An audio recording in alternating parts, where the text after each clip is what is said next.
Chapter 175. I just want to ask you, did you have a crush on any man? Or were you in a relationship with any man before?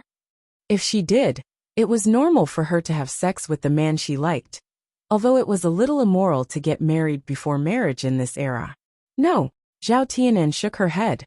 Sister, you usually don't go out of the house. How could you have a relationship with anyone? Lu Lei is such a good man, and he likes you. You used to avoid him whenever you saw him, and you usually don't talk to men. Zhao Yin heard Zhao Tianan's words, and the corners of her mouth couldn't help but twitch. Was it really that exaggerated? The original host had already reached this stage. If that was the case, it ruled out the possibility that Zhao Yin'er had a child with the man she liked. If that was the case, then Zhao Yin'er had sex with Daoda's father unwillingly. Could it be that someone else had raped her? Looking at Daoda's appearance, he didn't look very similar to Zhao Yin'er. Since Daoda was so good-looking, Daoda's father should be good-looking as well. Such a man didn't need to be forced. She believed that there would be women who would take the initiative to approach him. Zhao Yin'er thought for a while, but still couldn't figure out what was going on. Tianan, was there anything wrong with my second sister before she accidentally got pregnant with Daodu? Zhao Yin'er asked again. She didn't know why, but she was more and more curious about the truth now. She wanted to know what had happened back then. What's wrong? Zhao Tianan frowned and tried to recall what he had seen. Second sister, there was nothing wrong with you before, but Zhao Tianan hesitated and seemed to remember something. Zhao Yin'er hurriedly asked, but what? Second sister, I remember one night, when I woke up to take a dump, I saw master, eldest uncle and father carrying you. Uncle Li Zheng was also meeting with them, and then they sent you to some unknown place. At that time, it was too dark and I was scared to be alone. I was also sleepy at night, so I went back to sleep. When I woke up the next day, you were already at home. I asked our father, and he said that you didn't go out at all that night. So I wondered if I remembered wrong in my dream. However, after that day, you've been unhappy all day long. You've never smiled until your belly became bigger and bigger. Zhao Yin'er listened to Zhao Tianan's statement, and her frown deepened. If what Zhao Tianan said was true, there was obviously something going on. Tianan, you're not lying to me, right? No. Zhao Tianan shook his head. How could I lie to you? But second sister, there's something I don't understand. If I wasn't dreaming, why didn't father and grandfather admit it? Father also told me not to tell anyone, and not to tell mother. Zhao Yin'er snorted. The original owner was pregnant for no reason, and these people had a lot to do with it. If they didn't do something wrong, how could they not tell others? However, Zhao Yin'er still didn't know what had happened that night. Chapter 176. Nothing much happened in the next few days. Zhao Yin'er was recuperating at home. Because the wound had been treated, and the weather wasn't hot. It wasn't inflamed and suppurated. Lu Lei sent the bullfrogs back to Sun Zhongquan to get money. In the past few days, he had actually received 1 tael of silver. Zhao Yin'er's earning speed made Lu Lei feel ashamed. He never thought that Zhao Yin'er's bullfrogs could be sold for such a high price. After peeling off the skin, Lu Lei also thought that it was a toad. After Zhao Yin'er explained, he realized that it was a species like bullfrogs that he had always mistaken for toads. After earning this money, Zhao Yin'er bought some raw materials, rice, oil and salt. She often brought back some pork to nourish the children's bodies. She also bought some candies, which were used up quickly. After Zhao Yin'er made a fuss last time, she didn't know if it was because Zhao Wensheng had returned and was busy with other things. Hua Chunhua actually didn't think of separating her from the account. It seemed that she had to go to old Zhao's house again, to make Hua Chunhua remember. After eating dinner, Zhao Yin'er carried her bath clothes and walked towards the river. She and Daoda didn't have a lot of clothes. Each of them only had 2 sets of clothes, and they were relatively thin. Daoda's clothes were the clothes that Zhao Tianfu had saved when he was young, and gave them to Daodu. In the winter, he also had a tattered jacket. Otherwise, Daoda would get sick from the cold. In this kind of weather, there was no need to take a bath every day. However, Daoda brought the children to catch bullfrogs, and would come back sweating profusely every day. Originally, only Zhu San'er accompanied Daodu and Zhao Tianfu. After Zhao Yun'er distributed the candies, the other children found out and took the initiative to help Daodu catch the bullfrogs. Although she was too embarrassed to ask for candy at first, Zhao Yun'er still took the initiative to give it to the children for the sake of their efforts. In the countryside, to the children, candy was definitely a very tempting thing. After giving them candy to eat, the children's attitude towards Zhao Yun'er and Daodu changed drastically. The children who originally didn't want to play with Daodu were now playing with Daodu. In the past, when those brats saw Zhao Yun'er, they would learn from their family members and call her little slut. Now when they see Zhao Yun'er, they would politely call her Aunt Yun. Actually, the world of children was very simple. They basically relied on their parents to teach them. If the education was not good, the child would be uncultured and would be very naughty. However, with the right guidance, it was still relatively easy to teach children well. Zhao Yun'er would sometimes make some meat buns and dumplings and give some to the children. Compared to the benefits they brought over for her, what she gave was nothing.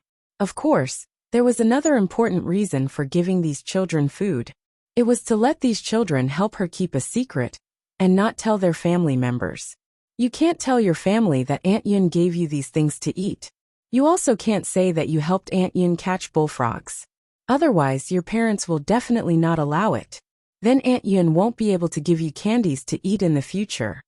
Children were easy to deceive. When these children heard Zhao Yun'er's words, they agreed in unison. Don't worry, Aunt Yun.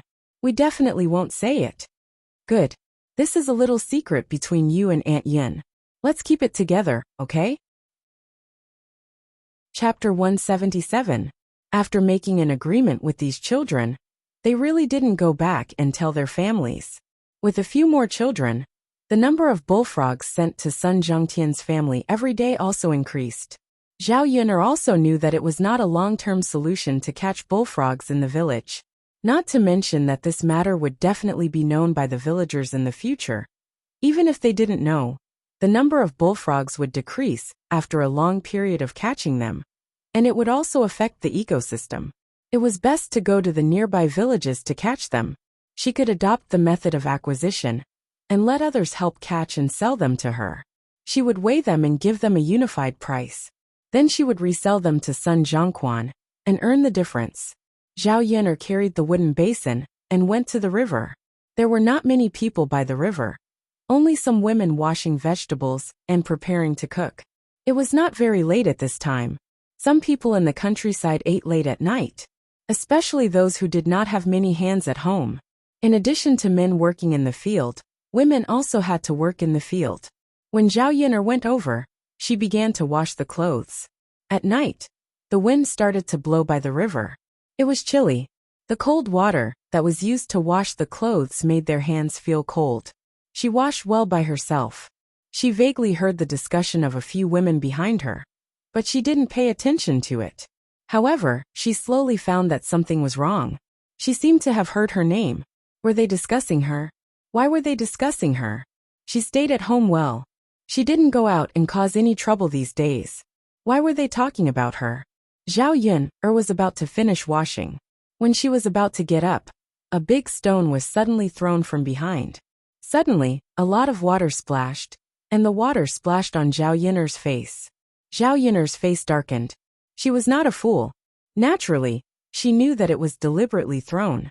Throwing the clothes in her hand into the wooden basin, Zhao Yun'er stood up and looked coldly at the women behind her. Who is it? Zhao Yun'er asked coldly.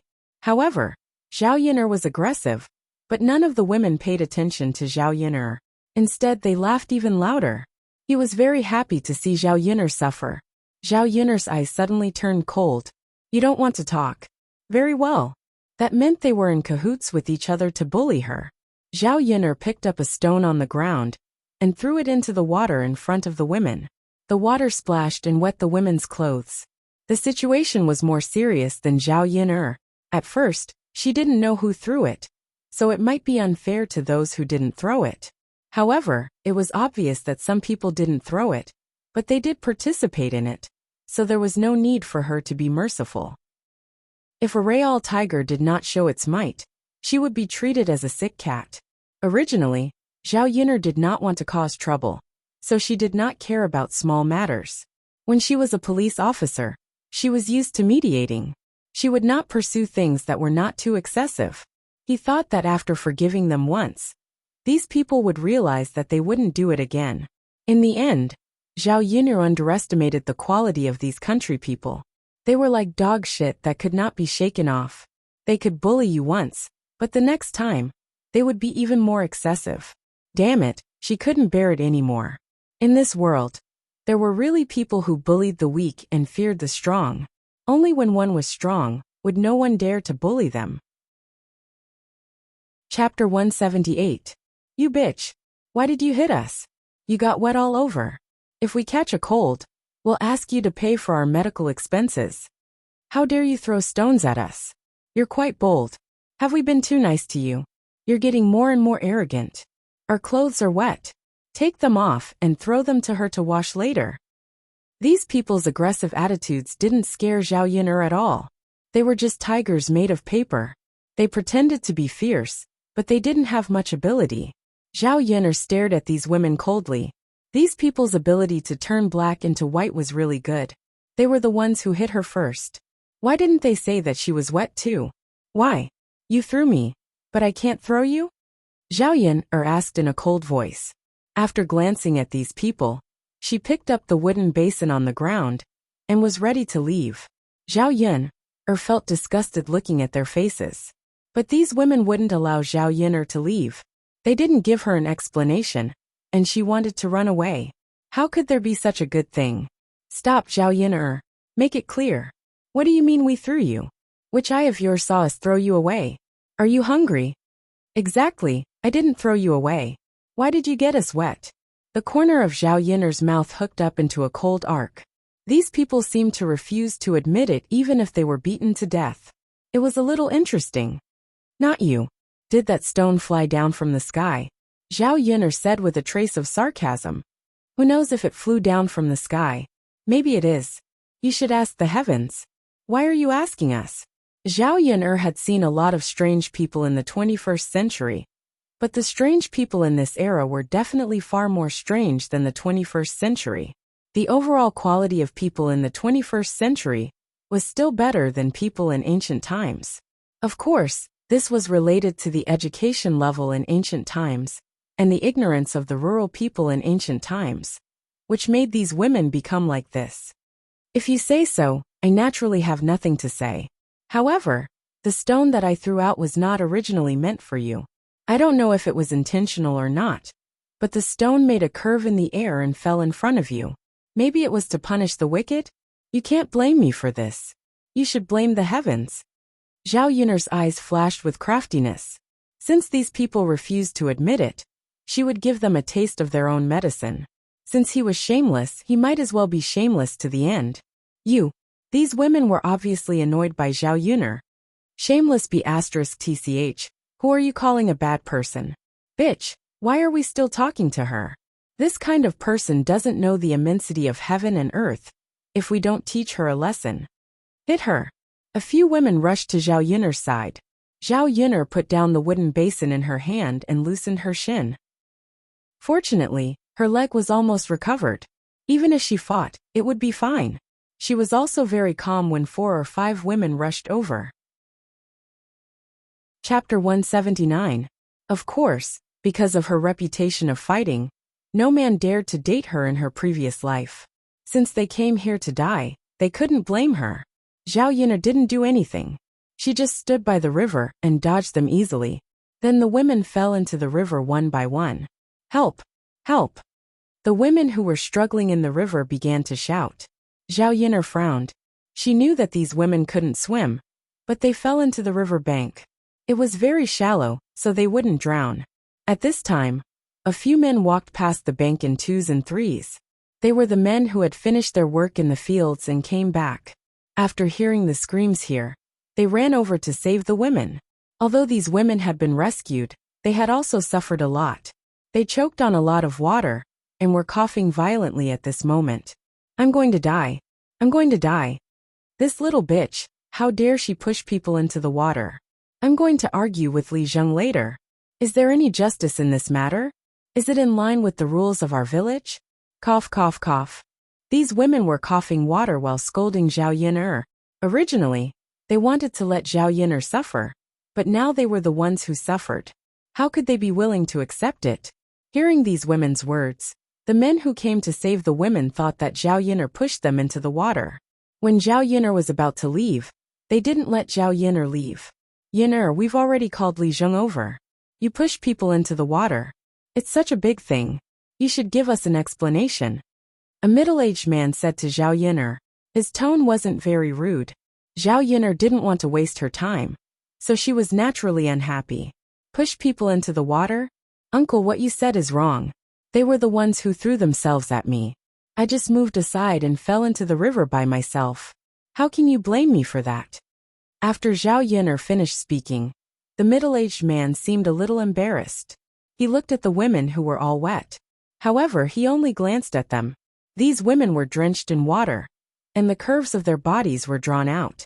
The men felt a little embarrassed when they looked at them, and their bodies unconsciously reacted. Little girl Yin'er, you're not lying like that. You didn't do anything. How could they fall into the river? Not to mention you, even I can't do that, let alone you. The middle-aged man obviously didn't believe Zhao Yin'er's words, so he didn't let Zhao Yin'er leave. In addition, those women did not intend to let Zhao Yin'er go. They insisted that Zhao Yin'er pushed them. Zhao Yin'er's pair of cold eyes swept over the several women and sneered. You said that I pushed you. Don't you know whether I touched you or not? Hearing Zhao Yin'er's words, some women felt guilty, but they still insisted that it was Zhao Yin'er. You pushed them. Well, since you said that I pushed you, how about this? Then do you dare to swear that if I didn't push you, you will be struck by lightning and die a horrible death? The women looked at each other. They really didn't dare to swear an oath. Chapter 180. Zhao Yin'er continued to sneer. What? Do you feel guilty and don't dare to swear? Those women weren't easy to fool. Anyway, they were thick-skinned enough to defend themselves. What's there to be guilty about? We didn't do it. Why should we swear according to what you said? We're all here. We can all prove that you pushed them. That's right. Can you prove that you didn't push us? Zhao Yin'er finally saw what it was like to bite back. These women were exactly like that. Hearing that, the middle-aged man couldn't help but say, Yin'er, you pushed them. It's okay to admit it. When Li Jing comes later, you can make it clear, deal with it, and give us a fair explanation. Isn't that enough? Zhao Yin'er wasn't stupid. She wouldn't allow others to frame her like that. Haha, it's too much. Let's not talk about whether I pushed them or not. Even if I pushed them, so what? Look, this little bitch admitted it. She admitted that she pushed us. Her heart is really black and ruthless. Bitch, we'll teach her a lesson when Li Jing comes. Zhao Yin'er slapped the two women who had called her a bitch each. A red handprint appeared on their faces all of a sudden, and then they felt a burning pain. It seemed that some people didn't know how to talk nicely. They kept calling her a bitch. Ah, the woman who had been slapped screamed. Seeing Zhao Yin'er's aggressive behavior, the middle-aged man couldn't stand it anymore. Yin'er, it's wrong of you to hit them. Zhao Yin'er curled her lips and asked him back sarcastically. What's wrong? They scolded me, so I shouldn't hit them. What's the reason?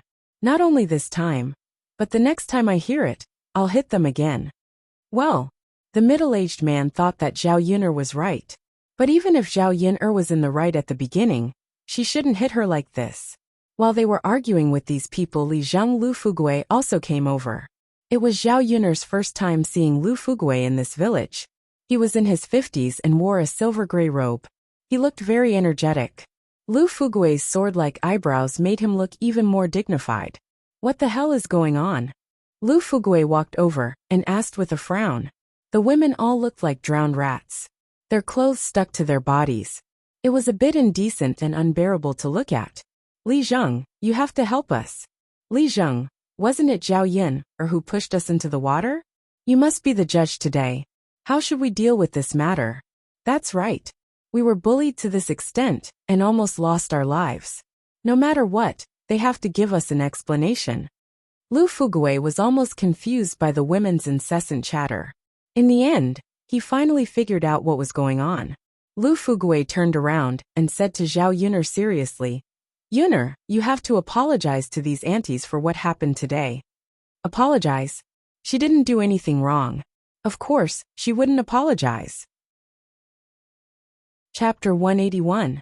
That's right, Li Zheng. You're deliberately biased. We're like drowned rats. When we go back, we'll definitely get sick. You have to compensate us for the medical expenses and the money to nourish our bodies, right? In the end, these women were unwilling to let go of Zhao Yuner so easily. At the same time, they also wanted to get some benefits from Zhao Yuner. Lu Fugui looked at Zhao Yuner and said to the women, Yuner just needs to apologize. You can forget about asking her to compensate.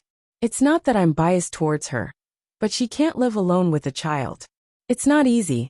Where would she get the money to compensate you? Zhao Yuner was from a poor family in the village, and all the neighbors knew that. For so many years, she almost couldn't survive with a child. Zhao Yuner looked at Lu Fugui. Putting aside the fact that Lu Fugui didn't know the truth of the matter before asking her to apologize, he was really biased towards her. From the way Lu Fugui looked at her, Zhao Yuner caught Lu Fugui's guilt. Yes, guilt. The way Lu Fugui looked at her was similar to the way Zhao Baoshan looked at her. It was obvious that he had done something wrong and felt sorry for her. Zhao Yuner remembered what Zhao Tianan said that day. Now it seemed that it was true. Lu Fugui was also involved in her pregnancy before marriage. It doesn't matter if she doesn't have money. Doesn't old Zhao's family still have money? Let's go back and ask old Zhao's family for it. Anyway, she's old Zhao's granddaughter. We haven't separated from the family yet, so we have to be responsible. Yes, ask old Zhao's family for it. Old Zhao's family is rich. Lu Fugui's head hurt even more. He was most afraid of dealing with trivial matters in the village. Often, the villagers would look for him when they quarreled. When he was dealing with it, the two sides would start arguing. It was fine if it happened once or twice, but it gave him a headache when he often heard these people arguing in his ear. Lu Fugui rubbed his forehead and said a few words to the women. All right, stop arguing. What are you talking about? Do you think old Zhao's family will compensate you if you go? Yuner's family doesn't care about her anymore.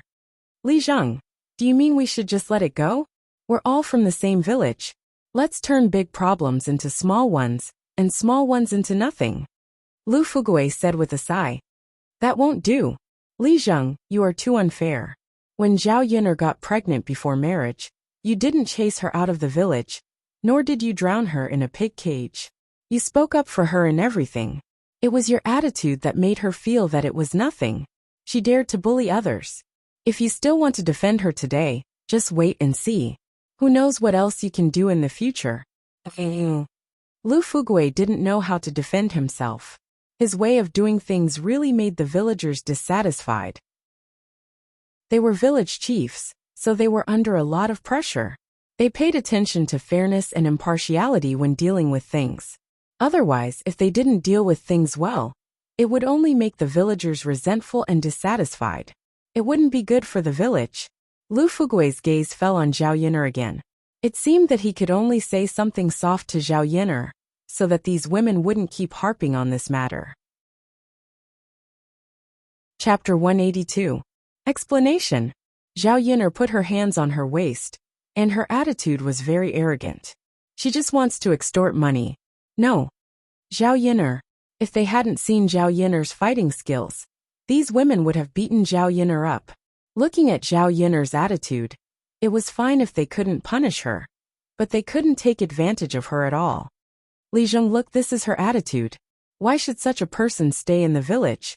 If she doesn't give us an explanation, I hope you can kick her out and never let her stay in our village in the future. Zhao Yuner sneered.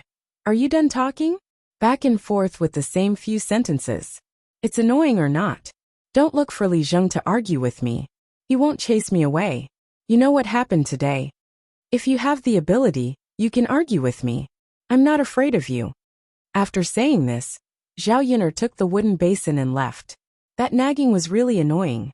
Before she left, the middle-aged man reached out to stop her, but Zhao Yuner dodged him.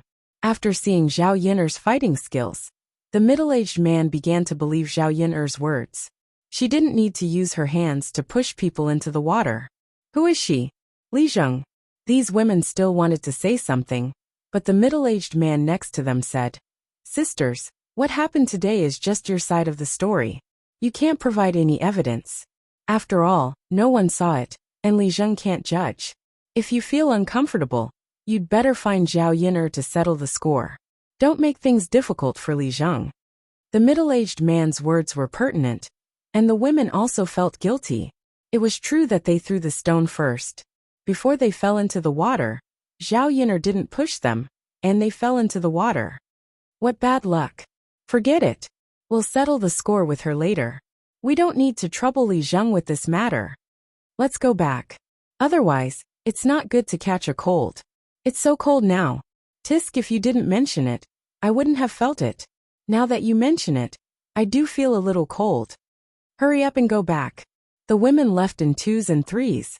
Because of what the middle-aged man said, they felt that if they continued, they would definitely tell Lu Fugui what they saw in Zhao Yun'er's original explanation. In the end, she was still afraid that if this matter was really investigated, and Li Zheng found out the truth, not only would he not pursue Zhao Yun'er, but he would also reprimand them. After the women left, Lu Fugui finally let out a sigh of relief. The look that Zhao Yun'er gave him before she left made Lu Fugui feel that there was a deep meaning behind it, as if she was warning him. Lu Fugui's heart trembled at the thought of what happened 3 years ago.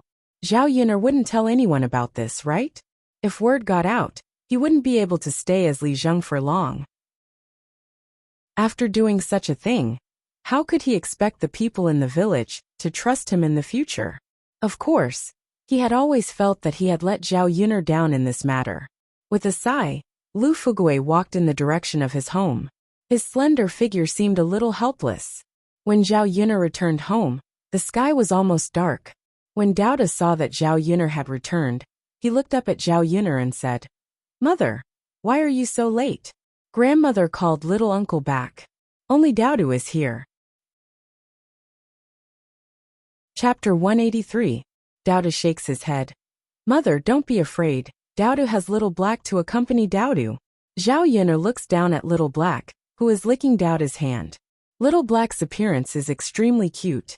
After being raised in Zhao Yun'er's house for a few days, Little Black is not as thin as before, and has gained a little weight. Basically, if there was anything delicious, Zhao Yun'er and Daudu would not be reluctant to give it to Xiaohei. These days they often buy some meat back, and Zhao Yun'er makes red braised pork. The meat soup is accompanied by rice, and the taste is very good. Although Little Black's body is a little small, his appetite is not small. Basically, he can eat a bowl of rice every meal. Now that he has grown into a furry little thing, after spending so much time with Zhao Yun'er and Daudu, Little Black is even more attached to Daudu and Zhao Yun'er. Naturally, Daudu is also very fond of Little Black. Whenever he is free, Daudu likes to hug Little Black. If Zhao Yun'er didn't allow it, Daudu would probably take Little Black to sleep with him. Zhao Yun'er now hopes that Little Black can grow up faster. In the future, not only can he guard the door, he can also follow Daudu behind. And he can also protect Daudu. It's not too dangerous, and with a big dog protecting him, he should be fine. That Daudu is awesome. Zhao Yun'er smiles and kisses Daudu's forehead. Daudu smiles shyly. "Mother, why are you wet?" Daudu touches Zhao Yun'er's body and finds that it is wet. Zhao Yun'er didn't say what happened by the river. And even if she did, Daudu wouldn't understand. Even if he understood, Zhao Yun'er doesn't want Daudu to worry about her. Zhao Yun'er only wants this little milk bun to grow up happily under her wings. "Mother went to the river to wash clothes, and accidentally got water on me." "Oh then Mother, let's go make a fire and dry your clothes. Otherwise Mother will catch a cold." Daudu pulls Zhao Yun'er's hand and starts to drag her into the kitchen. He is so tender at such a young age, but he knows how to care for others. Zhao Yun'er's lips can't help but curve into a gentle smile. This kind of simple life is really good. If she knew how cute this little bun was, this, in her previous life, would have given birth. Zhao Yun'er follows Daudu's instructions and makes a fire in the kitchen, then dries her clothes. At night, she and Daudu go to bed early together. Early the next morning, Hua Chunhua comes to the door and makes a fuss about the separation of accounts, completely separating Zhao Yun'er from old Zhao family's account. The reason why Hu Chunhua was so anxious was because she heard what happened yesterday. Zhao Yun'er is causing trouble, and she is afraid that other people will come looking for trouble, because Zhao Yun'er is still in the old Zhao family's account. She doesn't want to be the scapegoat for what Zhao Yun'er did. In addition, if Zhao Yun'er continues to cause trouble like this, her reputation will be even worse, and it will affect the other girls in old Zhao family. She hopes that Zhao Xinhui can marry into a good family, so she can't ruin the future of the other girls in old Zhao family because of Zhao Yun'er's behavior. It seems that only by kicking Zhao Yun'er out of the old Zhao family's account can Zhao Yun'er be considered as not a member of old Zhao family. Chapter 184. Without hesitation, Zhao Yun'er agreed to go to Li Zheng's place with Hu Chunhua and Zhao Baoshan to go through the separation procedures. After the separation, old Zhao's family wouldn't have to worry about the money she earned in the future. After she saved enough money, she could buy land and build a house. These things wouldn't have to go through old Zhao's family. Seeing that Zhao Yun'er agreed, Hu Chunhua didn't continue to make a fuss. She felt that Zhao Yun'er was an eyesore. Hu Chunhua, as a woman, couldn't get involved in the separation procedures at Li Zheng's place, so she handed it over to Zhao Baoshan. On the way, Zhao Baoshan said to Zhao Yun'er, "Yun'er, are you really planning to separate?" Zhao Yun'er saw the guilt in Zhao Baoshan's eyes. The corners of her mouth curled up as she said, "Grandpa, is it okay if I don't separate?" Zhao Baoshan sighed. "Yun'er, if you don't want to separate, I'll talk to your grandma later and persuade her again. It should be okay." Zhao Yun'er looked at Zhao Baoshan deeply. Of course, she wouldn't let Zhao Baoshan persuade Hu Chunhua. It wasn't easy for her to have the opportunity to separate. If she let Zhao Baoshan persuade her again, wouldn't she be smashing her own feet? However, Zhao Yun'er still wanted to keep Zhao Baoshan in suspense to see if she could dig out the past. "Grandpa, what good will it do me if I don't separate? Has old Zhao's family ever given me anything over the years? When I was bullied, did they come out to help me?" Zhao Yun'er asked in a sarcastic tone. Zhao Baoshan seemed to be unusually embarrassed. He looked at Zhao Yun'er apologetically and said, "Yun'er, I know we've wronged you all these years. All right, Grandpa, you don't need to say any more. It won't do me any good if we don't separate. After the separation, I'll be more comfortable alone, so Grandma won't keep nagging me." Zhao Baoshan heaved a deep sigh. He had wronged this girl all these years. He indeed didn't do a good job. When something happened, he could only escape. Zhao Yun'er was disappointed in old Zhao's family, so it was normal that she wanted to separate. Zhao Baoshan walked in front of Zhao Yun'er, looking helpless and lonely. Zhao Yun'er said softly behind Zhao Baoshan, "Grandpa, you're acting like this because you feel guilty in your heart. If it weren't for you, I wouldn't be like this today." Zhao Baoshan was struck dumb for a second. He stopped and looked back at Zhao Yun'er. "Yun'er, I know I'm sorry for what I've done to you, but there's nothing I can do about it." Zhao Baoshan's face was full of helplessness. He didn't know how to justify his previous actions. However, it seemed that no matter how he explained, it was useless, because Zhao Yun'er shouldn't have been sacrificed in this matter. Zhao Yun'er stared coldly at Zhao Baoshan. She wasn't a kind-hearted person. She would forgive others if they pretended to be helpless and apologetic. Old Zhao's family made the original host pregnant before marriage. The suffering she had suffered in the past few years wasn't something that could be forgiven by a simple sentence of forgiveness. "There's nothing you can do about it? You have to sacrifice my life just because there's nothing you can do about it?" Zhao Yun'er questioned. This question was asked on behalf of the original host, and she wanted to continue to fish for information from Zhao Baoshan. Chapter 185. When Zhao Baoshan said this, he frowned. He must have been very worried about what had happened that year. After a pause, he continued. "At that time, Li Zheng came to find us. He said that he needed an innocent girl for a night. He was in a hurry. He gave 100 taels of silver for a night. Grandpa, your father, and your uncle discussed and sent you there." After listening to Zhao Baoshan, Zhao Yun'er roughly knew what had happened. In other words, someone had spent 100 taels of silver to buy an innocent girl for a night.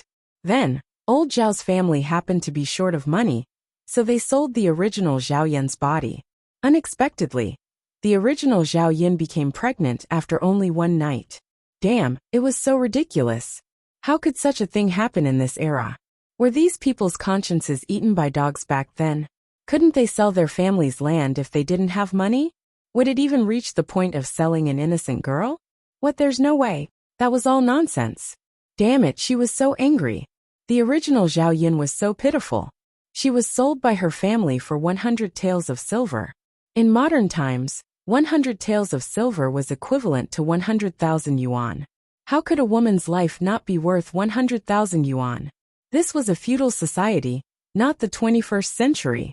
In the 21st century, even if a woman had slept with another man before, she could still get married. However, women in ancient times were different. It was impossible for her to find a good husband if she lost her chastity. Zhao Yun'er guessed that the original Zhao Yun was misunderstood after she became pregnant. Zhao Baoshan and the others didn't dare to say the reason, because they were afraid that it would be embarrassing for them if others knew about it. They would be scolded to death for this kind of thing. For money, they really didn't care about anything else. On one hand, they were afraid of being scolded. On the other hand, they were afraid that Liang Jinxiao would make trouble for them. Zhao Yun'er believed that Liang Jinxiao would rather die than sacrifice his own daughter in exchange for money to cure his illness. The original Zhao Yun didn't tell others about it because she didn't want her mother, who she had saved with great difficulty, to have another accident. Therefore, in the end, only the original Zhao Yun was the victim. She had been wronged for so many years. The men in old Zhao's family were really heartless. After hearing Zhao Baoshan's words, Zhao Yun'er's chest heaved up and down. If she could, she really wanted to catch those men and interrogate them one by one. How could they be so heartless? And beat them up? Seeing Zhao Yun'er's face turn black, Zhao Baoshan wanted to say something. Yun. Zhao Yun'er glanced at Zhao Baoshan coldly. That's enough. Don't pretend in front of me. I won't forgive you no matter how you pretend. You'd better not do anything to offend me. Otherwise, I don't mind telling others about what happened that year, and let old Zhao's family be ruined. The fierceness in Zhao Yun'er's eyes scared Zhao Baoshan. Zhao Baoshan's heart couldn't help trembling. At this moment, he believed what Zhao Yun'er said. Zhao Yun'er took a few deep breaths to calm herself down. Fortunately, she wasn't the original Zhao Yun. If this kind of thing really happened to her, she would definitely take a knife to kill them. Chapter 186. Zhao Baoshan nodded at once. Sure, Yun'er, go ahead. I'll tell you everything you want to know. Who's the man who bought me? If she knew who the man who bought her was, she would know who Daoda's biological father was. Although she never planned to take Daodu to see her biological father, it was better for her to know. Perhaps she could avoid Daodu in the future once she knew who the man was. She didn't want her father to take Daodu away from her if he found out about Daoda's existence. Well, Yun'er, Grandpa doesn't know, but what? Zhao Yun'er raised her eyebrows. However, that person's identity shouldn't be simple. Back then, at the foot of our village's mountain, a group of people came and camped there for a period of time. I heard that they were from the imperial court. No one knows what they were doing at the foot of the mountain. Back then, it was Li Zheng who brought us there, Zhao Baoshan recalled as he spoke. Since they're from the government, they must be someone important.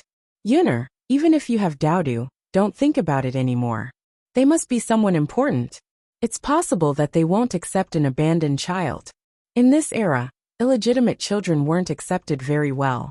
That was why Zhao Baoshan said that to remind Zhao Yun'er. He thought that Zhao Yun'er wanted to bring Daoda back to her family. Zhao Yun'er glanced at Zhao Baoshan. I see. That was all Zhao Baoshan knew. Zhao Yun'er was sure that Daoda's father must be someone important, but she didn't know who he was. After walking for a few minutes, they arrived at Li Zheng's house. After explaining the purpose of their visit, Li Zheng quickly agreed. Perhaps out of guilt, Lu Fugui agreed to bring Zhao Yun'er to Yang City the next day to settle the procedures for the separation of households. Then, he would create a separate female household for Zhao Yun'er. Zhao Yun'er was happy to do so. Zhao Yun felt that Lu Fugui's eagerness to help was justified. Since he had participated in this matter, now he had to make some compensation for his actions. After discussing with Lu Fugui, Zhao Yun went back. When she reached home, she saw Mulan at her door. She was holding a basket filled with vegetables. Zhao Yun greeted Mulan with a smile. "Sister-in-law Mulan, why are you here?" "I'm here to bring you some vegetables. The vegetables in your house haven't grown yet, so you shouldn't have any vegetables to eat now, right? Anyway, I have a lot of vegetables at home, so I brought some over," Mulan said with a smile. Looking at the vegetables in Mulan's basket, Zhao Yun didn't refuse. These days, she didn't have any vegetables to eat at home. Basically, they only ate wild vegetables and meat. She wanted to eat some fresh vegetables, especially the ones that were grown in the countryside. "Sister-in-law Mulan, you're too polite." Mulan smiled. "It's nothing. It's just some vegetables. These things aren't worth much. Basically, every family has some. Moreover, Dauda often tells me what he ate at your place. You're so nice. Dauda helped me. It's only right that I give him some food at home." Haha. Chapter 187. Zhao Yun was really afraid that the old lady of family Zhu would blame Mulan if she knew that Mulan had sent so many vegetables over. Mulan shook her head. "It's fine. My mother agreed to let me send them over. Didn't you go to my house last time? My sister-in-law's baby is almost cured according to your method. My mother also wants to thank you." Zhao Yun nodded. So that was the reason. Since that was the case, she felt more at ease after accepting Mulan's dishes. "Thank you, sister-in-law Mulan. I'll take them." "It's fine. You're welcome," Mulan said with a smile. Zhao Yun asked Mulan to sit and rest in her house for a while, but Mulan refused. "Yun, I have to go back to work. I can't live without you." Looking at the tiredness on Mulan's face, she knew that she was overworked. Mulan took care of a lot of family Zhu's affairs by herself. It happened to be the busy season of farming, so Mulan was busy every day. Not to mention other things nowadays, men's clothes would be stained with mud. If they were dirty, they would have to wash them every day, which was also a huge project. Mulan's sister-in-law had just given birth to a baby. She was still nursing the baby, so naturally, she wouldn't ask her to help with too many things. Zhao Yun understood Mulan's difficulties, so she didn't continue to ask Mulan to stay. She said to Mulan, "Well, sister-in-law Mulan, take care." "Okay." Before Mulan left, she looked at Zhao Yun. She hesitated for a while and wanted to say something. "What's wrong, sister-in-law Mulan?" "Yun, well, what happened?" Looking at Mulan's hesitant expression, Zhao Yun was both curious and anxious. Mulan sighed. "Yun, there are some things that I have to remind you of. Otherwise, no one will remind you." Zhao Yun was even more curious. She leaned over and asked, "Sister-in-law Mulan, what's going on?" "Yun, if you meet Lu San in the future, stay away from him." Zhao Yun frowned, not knowing what Mulan meant. She didn't usually have the chance to interact with Lu San. He was such a disgusting man. In fact, even without Mulan's reminder, Zhao Yun would have stayed far away from him. However, Mulan's sudden words meant that something must have happened. "Sister-in-law Mulan, tell me, did something happen?" Being asked by Zhao Yun, Mulan didn't want to tell her, but she felt that it would be better if Zhao Yun didn't know about it. After thinking for a while, Mulan told Zhao Yun what had happened. "Yun, there's a rumor in our village these days." "What is it?" "It has something to do with me?" "Yeah. It's said that you have a relationship with Lu San, and you seduced Lu San." "I don't believe it, but Yun, I don't believe it. Not because other people don't believe it, but because it's the kind of rumor that can drown people. If you see Lu San in the village, you should stay away from him. Otherwise, if other people see you, they might say something bad." Hearing that, Zhao Yun nodded. She said to Mulan with gratitude, "Mulan, thank you for trusting me and reminding me." Chapter 188. "Okay, Mulan, I got it. By the way, Mulan, do you know who spread the rumor?" "There was no smoke without fire. Someone must be behind this and adding fuel to the fire. If she knew who it was, She definitely wouldn't let it go easily. How dare they link her to Lu-san? Mulan shook her head and said, Yuner, I don't know who spread the rumor either. I just heard them talking about it when I was washing clothes by the river. Alright then, sister-in-law Mulan. Yuner, I'm going back now. If there's anything else, let me know. Zhao Yuner nodded. After Mulan left, Zhao Yuner thought for a while. She didn't offend anyone, so why did someone frame her? She thought of a few people in her mind, but she didn't have any evidence, so she couldn't go to them. The next day, Zhao Yuner didn't ask Lu Lei to help her deliver the bullfrog. She went to deliver it herself, and also went to the government office to settle the matters of the separation of households and the establishment of female households.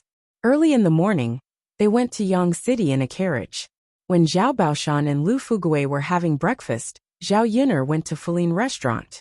Now, she just went there every day to weigh in and pay, so it only took about 10 minutes. After Zhao Yuner came back from delivering the bullfrog, Zhao Baoshan asked curiously, Yuner, where did you go just now? Zhao Yuner wouldn't tell Zhao Baoshan what she really did, so she replied casually, nothing. Lu Lei got some game and asked me to deliver it to the restaurant, so I delivered it on my way. Zhao Baoshan nodded and said, Well, Yuner, hurry up and eat. I ordered a basket of soup dumplings. They don't taste good when they're cold. Zhao Baoshan said and asked Zhao Yuner to eat. Seeing that Zhao Yuner didn't sit down, Zhao Baoshan said again, Yuner, it's fine. Sit down and eat. Grandpa will pay for the soup dumplings. You don't need to pay. Zhao Baoshan was very attentive to Zhao Yuner because he felt guilty. Since Zhao Baoshan said so, Zhao Yuner didn't refuse Zhao Baoshan. A steamer of soup dumplings only cost 4 copper coins, which was nothing compared to the money she made from selling the soup dumplings. Even if she ate with a clear conscience. If she didn't eat in the morning, she would be hungry when she returned to the village later. Zhao Yuner finished eating all the soup dumplings. Zhao Baoshan and Lu Fugui also finished eating and waited for Zhao Yuner. After Zhao Yuner finished eating, they went to the magistrate court together. There were many people in the magistrate court, and they were all queuing up. By the time Zhao Yuner finished the procedures, more than an hour had passed. After registering as a female, the magistrate court issued a thin booklet to Zhao Yuner, which was similar to a household register in the 21st century. If she lost this booklet, she could go to the magistrate court to register again. In the future, she would still need this certificate to buy and sell land. After the procedures were completed, Zhao Yuner heaved a sigh of relief.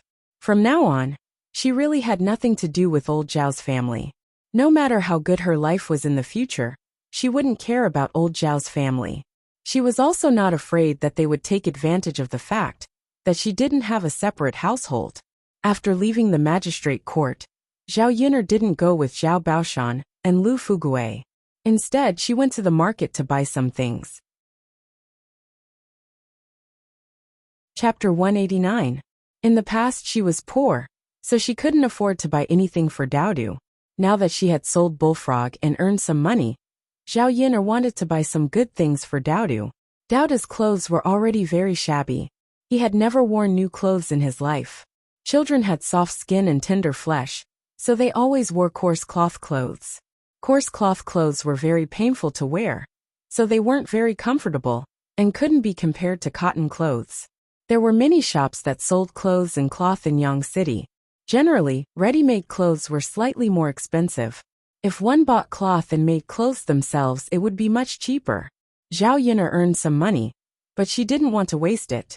It was better to save as much as possible. After all, if she wanted to build a house later, it would be a bigger expense. There were more rich people living in Yang City. The shops on the streets sold better cloth or silk. Zhao Yuner found a few shops and asked about the price. It was at least a few hundred copper coins and 1 tael of silver. Of course, it was normal for some expensive silk to cost dozens of taels or hundreds of taels. In Zhao Yuner's eyes, this kind of thing was a luxury right now. She couldn't afford it for the time being. Buying cloth for Daodu to make clothes was fine, as long as it was comfortable to wear. She wouldn't consider expensive clothes at the moment. Zhao Yuner found a few shops and finally found a shop in a small alley with good things, and relatively low prices. However, it wasn't in the downtown area. The rent of the shop was relatively low, so the things in the shop were cheaper than other shops. Zhao Yun'er went to the shop and picked some things. In the end, she chose a bolt of sapphire blue cloth and bought it. It cost 230 copper coins. She only earned 250 copper coins from Sun Zhongquan today. Today, she spent all her money on cloth. After buying the cloth, Zhao Yun'er put it in the basket on her back and prepared to go back. Suddenly, a figure jumped out of the alley. His purple clothes were stained with blood. With the arrival of this person, the tip of Zhao Yun'er's nose also smelled a bloody smell. She couldn't help but frown and step back vigilantly. What was going on? Could it be a robbery? She had encountered many such situations in the 21st century. When she fixed her eyes and saw clearly, Zhao Yun'er exclaimed in her heart for a while. This person was none other than Mu Lianfeng, who could tell her what was going on. Zhao Yun'er rushed to Mu Lianfeng, helped Mu Lianfeng up from the ground, and asked, "What's wrong with you? Young Master Mu, how did you suffer such serious injuries? Wasn't it the crown prince?" There had to be someone to protect Mu Lianfeng, but there was no one by his side. If no one had discovered such a serious injury outside, would he have died outside? When Mu Lianfeng heard Zhao Yun'er's voice, he raised his head and met her eyes. When he saw Zhao Yun'er, he seemed a little surprised. "Miss Yun'er, how are you?" "No, I have to take you to the medical center first." If such a serious injury wasn't treated properly, it was easy to get into trouble. Mu Lianfeng pulled Zhao Yun'er and nodded. "No, Miss Yun'er, we can't go to the medical center now. Otherwise, you will be in danger." Chapter 190. Okay, I'll listen to you. Don't talk. Take a rest first. Zhao Yun'er was curious, but she didn't ask too much. Mu Lianfeng was in such a condition. If she said another word, she would be in more danger.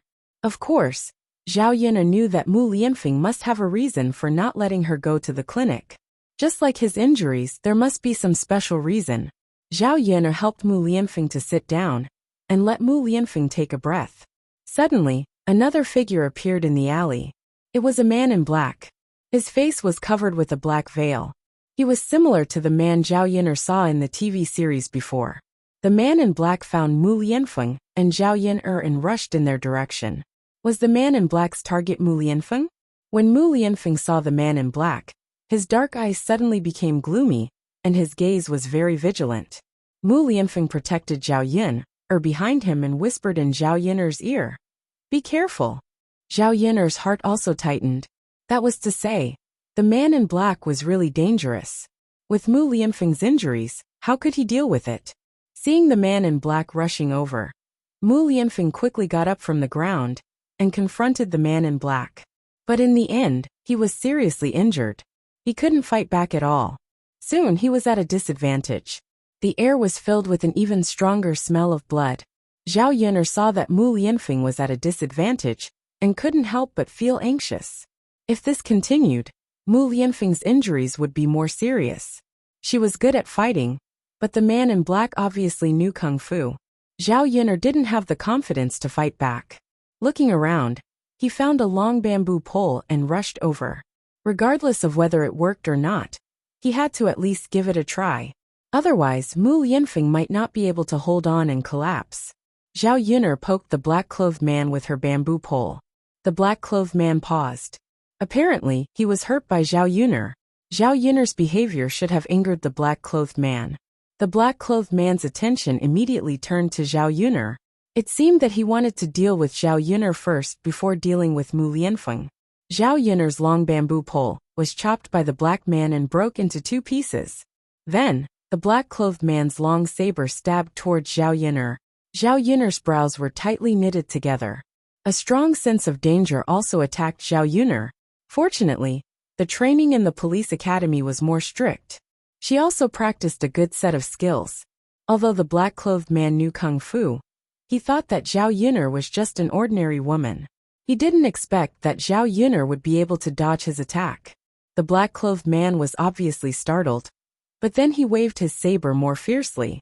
He wanted to kill Zhao Yun'er with one blow. Mu Lianfeng's handsome brows were tightly knitted together. He endured the injuries on his body and rushed over, blocking in front of Zhao Yun'er. His arm was cut by a knife again. Looking at the blood that was spilling out, it was a bit too ghastly. Did this man not want to live anymore? For her, wasn't he afraid of death? Looking deeply at Mu Lianfeng, there was an indescribable feeling in her heart. Zhao Yun'er's eyes were filled with resentment at the black-clothed man. Chapter 191. Kacha, the sound was very crisp. The man in black roared in pain, and his other hand was about to hit Zhao Yun'er. Before he could touch Zhao Yun'er's body, he was thrown over her shoulder by Zhao Yun'er and fell heavily to the ground. Zhao Yun'er immediately stepped down again and stepped on the man in black's chest. The man in black was injured by Zhao Yun'er and couldn't get up. This was not enough. Zhao Yun'er picked up a thick wooden stick on the ground and smashed it on the man in black's head. The man in black, lying on the ground, fainted directly. Zhao Yun'er probed the man in black's nostrils to see if he was dead or alive. If others wanted to kill her, it was their business. She didn't dare to kill. As a commoner, if he were to kill someone without any connections, he would be sentenced to death, even if he were to go to the magistrate court. It was really not worth it to sacrifice her own life for someone else's life. After confirming that the man in black was not dead, Zhao Yun'er breathed a sigh of relief. Zhao Yun'er turned back and saw Mu Lianfeng leaning against the corner of the wall. A lot of cold sweat had seeped out of his forehead. His injury was so serious that it was probably very difficult for him to endure. "Are you okay? I'll take you away now." He couldn't go to the clinic, but at least he had to treat the wound. If the blood flow dried up, he probably wouldn't live for long in the future. Mu Lianfeng stared at Zhao Yun'er a few times. Seeing that nothing happened to Zhao Yun'er, his beautiful eyes began to close. "Mu Lianfeng, what's wrong with you? Are you okay?" Zhao Yun'er called a few times, but Mu Lianfeng didn't answer. Fainted? Zhao Yun'er was a little flustered. How could she get such a big man back? Who knew how many dangers were waiting on this street? Since one black-clothed man had appeared, a second black-clothed man would definitely appear. Taking Mu Lianfeng directly to the streets would not work. She had to think of another way. She couldn't ignore Mu Lianfeng. What should she do? As Zhao Yun'er pondered, she realized that Mu Lianfeng couldn't be exposed like this. Zhao Yun'er hurriedly ran to the previous shop and bought a set of cheap coarse clothes. 80 copper coins was already the lowest price in the shop. Zhao Yun'er hurriedly put the coarse clothes on Mu Lianfeng. She rubbed some dust on the ground and smeared it on Mu Lianfeng's face, so that people couldn't see Mu Lianfeng's true appearance. It also made Mu Lianfeng's appearance more similar to that of a country bumpkin. After these modifications, Zhao Yun'er felt that it would not be easy to recognize Mu Lianfeng. If she didn't look carefully, she wouldn't be able to recognize him either. Zhao Yun'er hurriedly found an ox cart and prepared to rent it to go back to the village. Mu Lianfeng was with her, pretending to be a country bumpkin couple, so that they wouldn't attract attention. She didn't want to bring Mu Lianfeng home. She didn't know the way to the Shizi's mansion. Even if she asked around, who knew if they would be stopped on the way? Zhao Yun'er wanted to wait until Mu Lianfeng woke up. The ox cart back to the village cost 30 copper coins. Zhao Yun'er didn't feel bad about the money. After all, it was impossible for her to take Mu Lianfeng to old man whose ox cart. The man driving the ox cart was a middle-aged man. Zhao Yun'er led the ox cart to an alley. Zhao Yun'er asked the man for help. The two of them carried Mu Lianfeng onto the ox cart. The middle-aged man driving the ox cart asked curiously, "Young lady, is this your husband?" Chapter 192. What's wrong with him? Zhao Yun'er sighed and squeezed out a few drops of tears. She said to the middle-aged man, "Big brother, my husband also has a hard life. The land in the village was taken over by the bullies. He wanted to come to the government office to complain, but he didn't succeed. He was beaten until he was seriously injured." Perhaps Zhao Yun'er's acting was too realistic. The middle-aged man believed Zhao Yun'er's words a little. He looked at Zhao Yun'er and Mu Lianfeng with some sympathy. People in this era didn't have an easy life. When they were bullied, there was no one to call the shots. After all, they were just ordinary people. The government office didn't have that many connections. If they met a good official, it was fine. If they met a corrupt official or a mediocre official, they couldn't expect the imperial court to uphold justice for them. They could only swallow their own sufferings. Little sister, let's forget about this matter. Otherwise, the next time Big Brother comes, he will have to suffer. Those bullies colluded in the imperial court. When you come, they will know. It's normal to beat people. Zhao Yin'er nodded and looked at the middle-aged man gratefully. Thank you for your reminder, Big Brother. I can only swallow my own sufferings. My husband and I won't come again. Little sister, let's not talk about it. I'll send you back quickly. This Big Brother seems to be seriously injured. There's a bloody smell on his body. The medical center in the town is too expensive. Go back to the village and find a doctor to take a look. Okay, thank you, Big Brother. The ox cart returned to the village before Old Father Hu's carriage. Although the middle-aged man drove the ox cart faster than Old Father Hu's, it still took more than half an hour to reach the village. Zhao Yin'er was a little worried that they would meet someone on the road. When they saw the man beside her, they would come forward and ask. Fortunately, at this time, they were basically helping out in the fields and hadn't returned from the fields. Although they met a few people, they just looked at Zhao Yin'er curiously and didn't ask too much. When they reached the door, Zhao Yin'er heaved a sigh of relief. The middle-aged man helped Zhao Yin'er send Mu Lianfeng into the house before leaving. Perhaps it was because he pitied Zhao Yin'er, and Zhao Yin'er's house was so shabby that he felt that Zhao Yin'er's life was very difficult. So he only charged Zhao Yin'er 20 copper coins. When Mu Lianfeng was brought over, Dao hurried forward and asked Zhao Yin'er, Mother, who is this? Zhao Yin'er touched Dao's face and said, This is your Uncle Feng. After Dao heard this, she was a little surprised. Her beautiful eyes stared at Mu Lianfeng carefully. Finally, she confirmed that the person lying on the bed was indeed Mu Lianfeng. Mother, it's really Uncle Feng. What happened to Uncle Feng? Uncle Feng is injured. He has to recuperate in our house these few days. Dao nodded as if he understood. Mother, is Uncle Feng all right? Is his injury serious? Dao and Mother can take care of Uncle Feng together. Zhao Yin'er glanced at Mu Lianfeng, who was lying on the bed. His lips were pale, and it was obvious that it was caused by excessive blood loss. If this wasn't handled properly, he might even lose his life. Zhao Yin'er brought Mu Lianfeng back, but she didn't dare to find a doctor. If she did, the doctor would definitely know that Mu Lianfeng was in her house. There was a man in her house, and she didn't know how the rumors in the village would spread. Chapter 193. Zhao Yin'er recalled that if she did not call for a doctor, she would have to treat Mu Lianfeng's wound herself. She had previously trained herself in wilderness survival skills, which included how to use the herbs in the mountains to treat herself after she was injured. There were many herbs that could stop bleeding. Zhao Yin'er remembered seeing thistles in the mountains before. She could just grind it and apply it to the wound. Dao, help Mother look after Uncle Feng at home. Mother will go to the mountains to get some herbs to stop your Uncle Feng's bleeding. Dao nodded sensibly. Mother, go ahead. With Dao here, he will take good care of Uncle Feng. Zhao Yin'er patted Dao's head and praised. Dao is a man now. That's amazing. Before leaving the house, Zhao Yin'er closed the door. She was afraid that someone would come in and find Morong Qing when she was not at home. Carrying the basket on her back, Zhao Yin'er rushed up the mountain. Apart from the herbs to stop bleeding, she also had to pick some herbs to clear up the blood stasis. Fortunately, there were all these herbs on the mountain. Otherwise, she would have to go to the doctors to buy them. If she bought them back, she would definitely expose some things. After Zhao Yin'er went up the mountain and got the herbs, she rushed back home without stopping.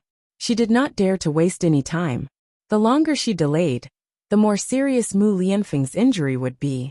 A round trip to the mountains took 1 to 2 hours. In the blink of an eye, it was time for lunch. Zhao Yin'er knew that Dao was hungry. She comforted Dao. Dao, Mother will treat your Uncle Feng's wound first. I will cook for you later, okay? Dao, are you hungry now? Mother, Dao isn't hungry. Why don't you treat Uncle Feng's wound first? Uncle Feng should be in a lot of pain right now. Dao frowned worriedly when he mentioned Mu Lianfeng. Alright, then mother will treat your Uncle Feng's wound now, Zhao Yin'er said. When she went to wash the herbs and boil the water, Dowda also followed her. Looking at Dowda's expression, he seemed to be very concerned about Mu Lianfeng's situation. Dowda, when mother left just now, no one came over, right? Great-grandfather shouted from outside, but Dowda didn't answer. Otherwise, Grandpa would definitely come in. It seemed that Dowda was quite smart. He was only 3 years old, but he already knew how to judge things. Zhao Yin'er couldn't help but praise Dowda again. Zhao Yin'er guessed that she didn't go back with old man whose ox cart. Zhao Baoshan thought that something had happened to her, so he came to her house to ask if she had returned. After boiling the water and chopping the herbs, Zhao Yin'er squatted over with a wooden basin and began to help Mu Lianfeng clean and bandage his wound. Mu Lianfeng's clothes were covered with too much blood and could no longer be worn. Zhao Yin'er took off all his clothes. The wound had been there for too long. Some of the wounds and clothes were stuck together. Zhao Yin'er was a little shocked when she saw it. Fortunately, she had been a police officer for so many years. She often saw such scenes and was already used to it. Otherwise, she really couldn't bear it. Facing the stuck flesh, Zhao Yin'er took out a pair of scissors and could only cut it open. Otherwise, the herbs couldn't be applied to the wound.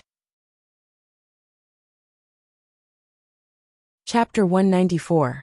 It was not because of the wounds on Mu Lianfeng's body, but because she had to take off all of Mu Lianfeng's clothes when she was treating his wounds.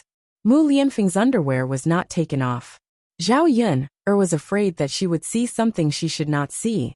Mu Lianfeng's wounds were all on his upper body, and the underwear he was wearing was not stained. After taking off Mu Lianfeng's shirt, Mu Lianfeng's naked body was presented in front of Zhao Yin'er. She had to admit that Mu Lianfeng's figure was really good. He had a sense of déjà vu, like a modern fitness expert, with majestic muscles on his body. Even the male comrades in the Public Security Bureau did not necessarily have such a good figure as Mu Lianfeng. Zhao Yin'er was a woman, a normal woman. Facing such a good-looking man with such a good figure like Mu Lianfeng, her heart could not help but beat faster, and she was a little excited. At this moment, her heart was very complicated.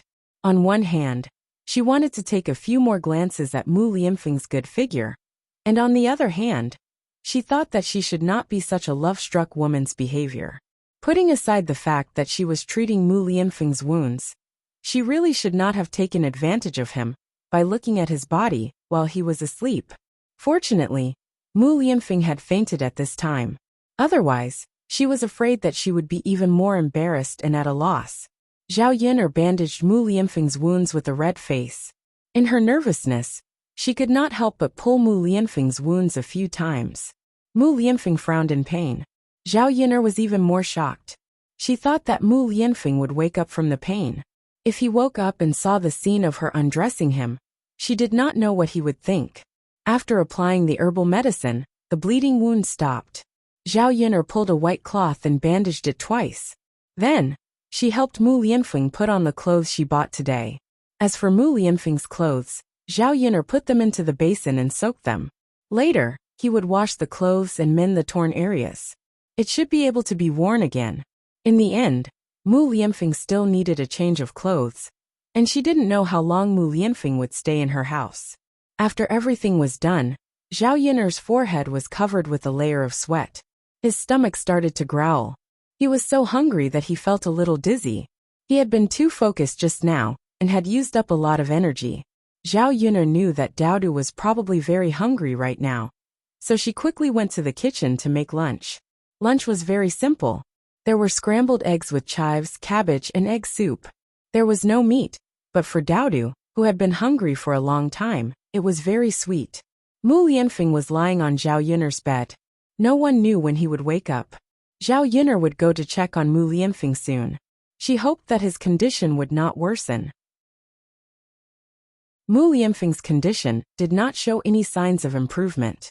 She still had to find a doctor to treat Mu Lianfeng's wounds. "Mother, when will Uncle Feng wake up?" Dowda asked in a soft and cute voice. Zhao Yin'er shook her head. "Mother doesn't know. I hope it will be soon." "Oh, Uncle Feng must be fine. Otherwise, Dowda doesn't know when he will have a father in the future." Dowda held his little face and put his hands on the table. He looked thoughtful. Zhao Yin'er was drinking water. Because of Dowda's words, she suddenly choked. Cough, cough. Chapter 195.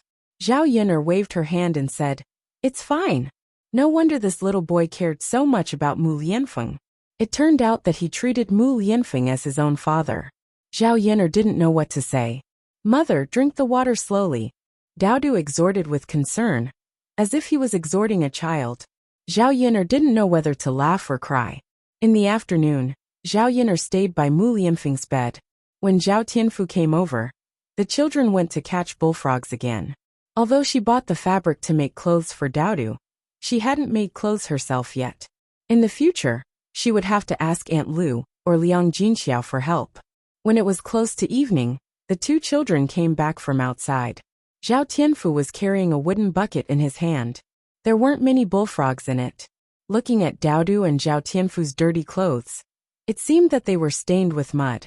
Zhao Yin'er frowned and asked with concern, "What happened to you two?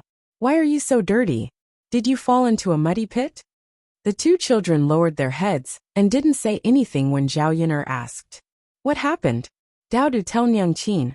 Otherwise Nyangqin will be worried." Zhao Yin'er's voice was rubbing. The two children were so dirty that they were probably afraid of being scolded by her.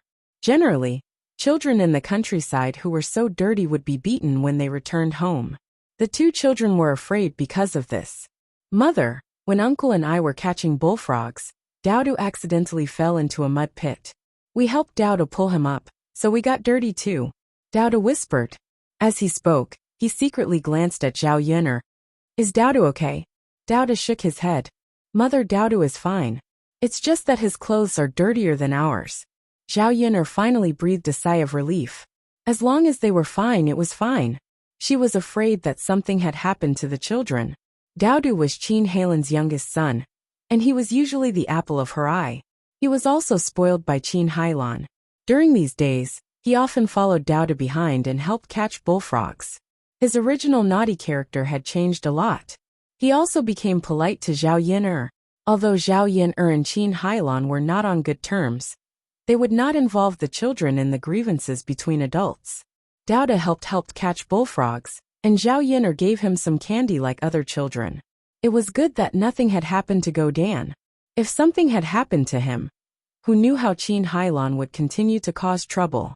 However, Godan's clothes were dirty. Zhao Yin'er was worried that the child would not be able to explain it clearly. Qin Heilan would involve Zhao Yin'er again. Zhao Yin'er patted Daodu and Zhao Tianfu's heads. "Okay, wait a moment. I'll boil some water first. Wash up and change your clothes later. We'll be ready to eat later." "Okay." The two children nodded obediently. There wasn't enough water in the hanging pot, so Zhao Yin'er had to boil another big pot. The wood fire in the countryside was very strong, so the water boiled quickly. The pot of water boiled quickly. Zhao Yin'er poured the water into the wooden basin and mixed it with cold water. After testing the temperature of the water, she let the two children sit in. "Come, I'll help you wash up," Zhao Yin'er said. Chapter 196. He dilly-dallied a little before sitting in the wooden tub to take a bath. "Tianfu, what's wrong?" Zhao Yin'er asked. Zhao Tianfu blushed, glanced at Zhao Yin'er and whispered, "Second sister, can I bathe myself?" Zhao Yin'er was stunned, and only after a while did she understand what Zhao Tianfu meant. This child was probably shy. After all, he was already 8 years old, and had a certain level of awareness. If Zhao Yin'er helped him bathe, she would definitely see his body. Zhao Yin'er smiled. "Of course you can. Tianfu is now a man. You don't need second sister to help you bathe, right?" Zhao Tianfu nodded shyly. After Daodu heard this, he also said to Zhao Yin'er, "Mother, Daodu is now a man. Can Daodu bathe by himself?" Zhao Yin'er was amused by Daodu's adorable look. He was only 3 years old, and he said that he was a man. Children in the 21st century would probably follow their parents for food, right? How could they bathe by themselves? Zhao Yin'er couldn't help but sigh. Children in this ancient era were easy to take care of. She didn't have to wait on them like they were her ancestors. Dowda can bathe by himself today, but mother will help you bathe in the future. Dowda's expression was gloomy for a moment, but he quickly recovered. He looked up and smiled sweetly at Zhao Yun'er. Okay, mother. Dowda will bathe by himself today, and mother will help Dowda in the future. Dowda can be a man today. Haha. Zhao Yun'er respected the two children very much. She consciously went out of the house, closed the door, and let the two children bathe by themselves. After about 10 minutes, the two children finished bathing. After changing into a clean set of clothes, Zhao Yun'er prepared to bring out the dishes and prepare to eat. Just as Zhao Yun'er turned to enter the kitchen, a sharp curse sounded behind her. Qin Hailan came over with Gooden. Gooden's body, shoes and trousers were full of mud, and his face and hands were dirty, like a little mud man. Zhao Yun'er's eyebrows twitched. This child was really too dirty. Dowda's words just now were a little understated. Qin Hailan angrily questioned Zhao Yun'er. Zhao Yun'er, you little slut, look at what you've done to my Gooden. Today, you have to give me an explanation. Originally, Zhao Yun'er felt quite guilty when she saw Gooden like this. After all, Gooden was like this because he wanted to help her catch the bullfrog. But seeing Qin Hai's attitude, Zhao Yun'er felt uncomfortable. What kind of attitude was this? Couldn't a shrewish woman from the countryside speak properly? Really? What did she mean by giving her an explanation? She didn't push Gooden into the mud pit. Wasn't it normal for children to be careless? Zhao Yun'er's eyes showed a trace of disgust. She said to Qin Hailan unhappily, a mad dog biting people. You'd better get out of my way. Otherwise, don't blame me for being rude. Qin Hailan was also angered by Zhao Yun'er's arrogance. She screamed again in a sharp voice, Zhao Yun'er, you bitch. You made my Gooden like this, and you're still so arrogant. Can you still be reasonable? Zhao Yun'er's mouth curved into a sarcastic smile. Reason is to reason with people, not with a mad dog. Chapter 197. Was she flustered and exasperated? Did she want to hit someone? Zhao Yun'er had never seen such an unreasonable person. Did she really think that people were easy to bully? Zhao Yun'er was naturally not so easy to bully. When Qin Hailan rushed in front of her, she grabbed Qin Hailan's wrist and easily subdued Qin Hailan. When Zhao Yun'er grabbed Qin Hailan's wrist, her strength was not light. Qin Hailan's wrist was in severe pain, and she cried out like a child. Th, let go of me quickly. Zhao Yun'er sneered and said, is this the attitude of someone who is asking for help? When you're asking for help, you're still calling others a b*****. Zhao Yun'er was angry and increased the strength of her hand. Some people really needed to be taught a lesson. Qin Hailan was obviously the kind of person who forgot the pain after the scar healed. The last time she was taught a lesson here, it was not long before she came to make trouble again. But in the blink of an eye, she forgot about it. In this case, she would teach her a lesson and remind her. Let go of me quickly. If my hand is broken, you'll have to pay for my medical expenses. Qin Hailan howled. Don't worry, your hand is a little painful, but it won't break, Zhao Yun'er said.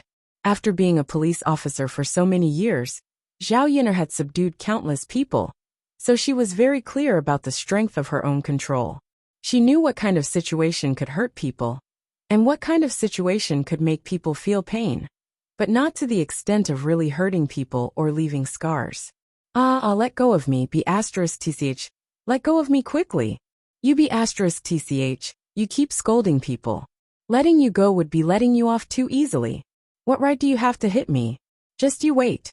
I'll go and find Li Zheng to reason with him later. You're really funny. Why did I hit you? Don't you know in your heart why I hit you? Since you can hit me, what's wrong with me hitting you? You're really a mad dog. You're unreasonable, but you still want to reason with others. Zhao Yun'er sneered. Qin Hailan gritted her teeth, and beads of sweat appeared on her forehead. She resisted the severe pain and resisted. However, Zhao Yun'er's hands were like the claws of an octopus, firmly sticking to her body. She couldn't get rid of them. In the end, he was even more out of breath. Qin Hailan was flustered and exasperated, but there was nothing she could do. After all, her skills were not as good as Zhao Yun'er. Aunt Yun, I beg you to let my mother go. It's my mother's fault. I'll let my mother apologize to you, Gooden pleaded with Zhao Yun'er. Qin Hailan was fierce to others, and was usually fierce to Gooden. However, he was her son after all. Most of the time, she treated him well and doted on him. During the period of time that Gooden and Zhao Yun'er were together, Zhao Yun'er liked to teach him when she had nothing to do. Gooden also slowly understood some principles of being a person. Compared to Qin Hailan, he was more reasonable. Looking at Gooden's pitiful eyes, Zhao Yun'er's heart softened. Lecturing Qin Hailan in front of Gooden was indeed not good for the child. Moreover, Qin Hailan had also suffered a lot. If she could apologize, Zhao Yun'er could be merciful. Zhao Yun'er nodded at Gooden. Gooden then said to Qin Hailan, "Mother, quickly apologize to Aunt Yun." Chapter 198. Gooden felt wronged. Mom, I didn't speak for her. Qin Hailan still glared at Gooden angrily. You're helping an outsider. Why do you call that B**tch Aunt Yun? What benefits did she give you? She doted on you for nothing. Zhao Yun'er was even more disappointed in Qin Hailan. This woman's words hurt Gooden's feelings. Gooden was speaking for her, but she didn't appreciate it. She was such an ignorant and childish woman. Mom. Gooden lowered his head. He didn't know what to say. He looked very sad. B**tch, what did you do to Gooden? Now he's speaking for you. Qin Hailan was angry. Are you done? If you're done, get out of here. Otherwise, you don't want your hand anymore. If you don't want it, I can break it right now. Zhao Yun'er warned her coldly. She was afraid that if she wasted too much time, someone else would come to make trouble. She hated those who were gloating over her misfortune. Perhaps Zhao Yun'er's fierce eyes frightened Qin Hailan. Or maybe Qin Hailan was really afraid that Zhao Yun'er would break her hand in anger. She didn't want to suffer like that, so she immediately shut her mouth. Zhao Yun'er sneered in her heart. If she didn't do it, others wouldn't be afraid. Seeing Qin Hailan behave herself, Zhao Yun'er shook off Qin Hailan's hand. It hurts. Qin Hailan took a deep breath in, and began to rub her red wrist. Zhao Yun'er glanced at Qin Hailan coldly and said arrogantly, "Get out." If this woman stayed one more second, she would beat her up again. Qin Hailan hurriedly pulled Gooden's hand and hurriedly left Zhao Yun'er's house. She scolded as she walked. You stinky boy. Didn't you say that you fell into the mud pit while helping that bitch? Tell me honestly what's going on. Mom, it's nothing. I accidentally slipped. Didn't I tell you? Go back and see if I don't beat you to death. What benefits did he give you to do that for him? As Qin Hailan and Gooden walked further and further away, Zhao Yun'er could no longer hear what Qin Hailan and Gooden were saying. However, he did see that Qin Hailan was really too rough. She forcefully pulled the child and slapped Gooden's face and head from time to time. She was venting her anger on the child. Seeing Qin Hailan like this, Zhao Yun'er sympathized with Gooden even more. The child was slowly learning well, but Qin Hailan's treatment was really hard on the child. Zhao Yun'er stood at the door and sighed. She felt a little disappointed. With Qin Hailan's fiery temper, the other children in the family must have suffered a lot. She was worried that Qin Hailan would force some information out of Gooden's mouth. Sometimes when a child was scared, he would say what he knew. It was impossible to hide it. If he said that he helped her catch bullfrog, it was hard to say what would happen. Daodu and Zhao Tianfu watched from the side. Daodu was probably frightened by Qin Hailan's fierce behavior. Daodu came back to his senses after a while. He ran to Zhao Yun'er and hugged Zhao Yun'er's thigh. Chapter 199. Daodu replied to Zhao Yun'er in a soft voice. Mother, Gooden Gij is so pitiful. Gooden's mother is too fierce. Zhao Yun'er smiled, and continued to stroke Daodu's head. She replied, Yes, Gooden is a little pitiful. Daodu's little face rubbed against Zhao Yun'er's body and said in a soft voice, Mother, you're the best. You're very gentle with Daodu. In comparison, Zhao Yun'er was much better. Children also understood everything. When they saw the difference between Zhao Yun'er and Qin Hailan, they were even more grateful that they had a good mother. Zhao Yun'er's face was filled with a gentle smile. Silly child, it's natural for mother to treat you well. In this world, children are the most precious thing to mothers. Zhao Yun'er pulled Daodu's little hand and started to eat dinner. Although they were all side dishes, they were very delicious. The main reason was that Zhao Yin'er was willing to use oil when cooking, so there was plenty of oil in the dishes. It was much better than the dry dishes at old Zhao's house that didn't have a single bit of oil. After eating at Zhao Yin'er's house for a while, Zhao Tianfu slowly gained some weight. He didn't look so skinny anymore and looked a lot more normal. His face also became rosy. Zhao Yin'er earned money through her own hands and made her family's lives better. She was also very proud. After lunch, Zhao Tianfu went back to old Zhao's house. Zhao Yin'er cleaned up Bullfrog and took Dada to bed. Before going to bed, she took a look at Mu Lianfeng to see how his injuries were. Mu Lianfeng still didn't show any signs of waking up, but his face wasn't as pale as before, so he should be fine. Tomorrow, Zhao Yin'er still had to clean his wounds and change his bandages. After being tired during the day, Zhao Yin'er and Dada quickly fell asleep at night. There was only one bed at home, and Mu Lianfeng slept on it. Zhao Yin'er couldn't take Dada to sleep on the floor. Even if they wanted to sleep on the floor, there was no blanket on the floor, so the three of them could only squeeze together. In order to prevent her and Dada from accidentally moving Mu Lianfeng when they fell asleep at night, Zhao Yin'er hugged Dada and slept in the corner of the bed. The big and small bodies were both very thin and weak. There was still some distance between the originally small bed. Mu Lianfeng woke up in the middle of the night. The pain in his body was still very clear. However, a man could endure a little injury. Over the years he had been injured many times. In his coma, Mu Lianfeng dreamed that Zhao Yin'er had an accident while protecting him. So when he woke up, his forehead was soaked with a layer of cold sweat. The moonlight coming in from outside the room made the room not too dark. Mu Lianfeng realized that he was lying on a bed. He looked around and knew that he was in Zhao Yin'er's house. His body moved slightly, and his wounds were pulled. An even more intense pain attacked him. At this time, he saw Zhao Yin'er and Dada. Zhao Yin'er was sleeping on her side with Dada in her arms. The mother and son were sleeping soundly. When he saw the two sleeping peacefully, Mu Lianfeng finally breathed a sigh of relief. Fortunately, Zhao Yin'er was fine. If something had happened to Zhao Yin'er because of him, he didn't know what to do. In his dream, he dreamed that something had happened to Zhao Yin'er. His heart was very uncomfortable. At this moment, Mu Lianfeng's mind was filled with the scene of Zhao Yin'er confronting the black-clothed man before he fell unconscious. Chapter 200. He didn't expect that a woman could be so good at fighting. At that moment, when Zhao Yin'er subdued the man in black, he was really amazed. Mu Lianfeng had always been uninterested in women, but now he knew that it wasn't his problem, but that he hadn't met a woman who could make him fall in love with her. Looking at Zhao Yin'er, who was sleeping soundly, Mu Lianfeng's lips curled up into a smile. This feeling was very good. He couldn't move in bed.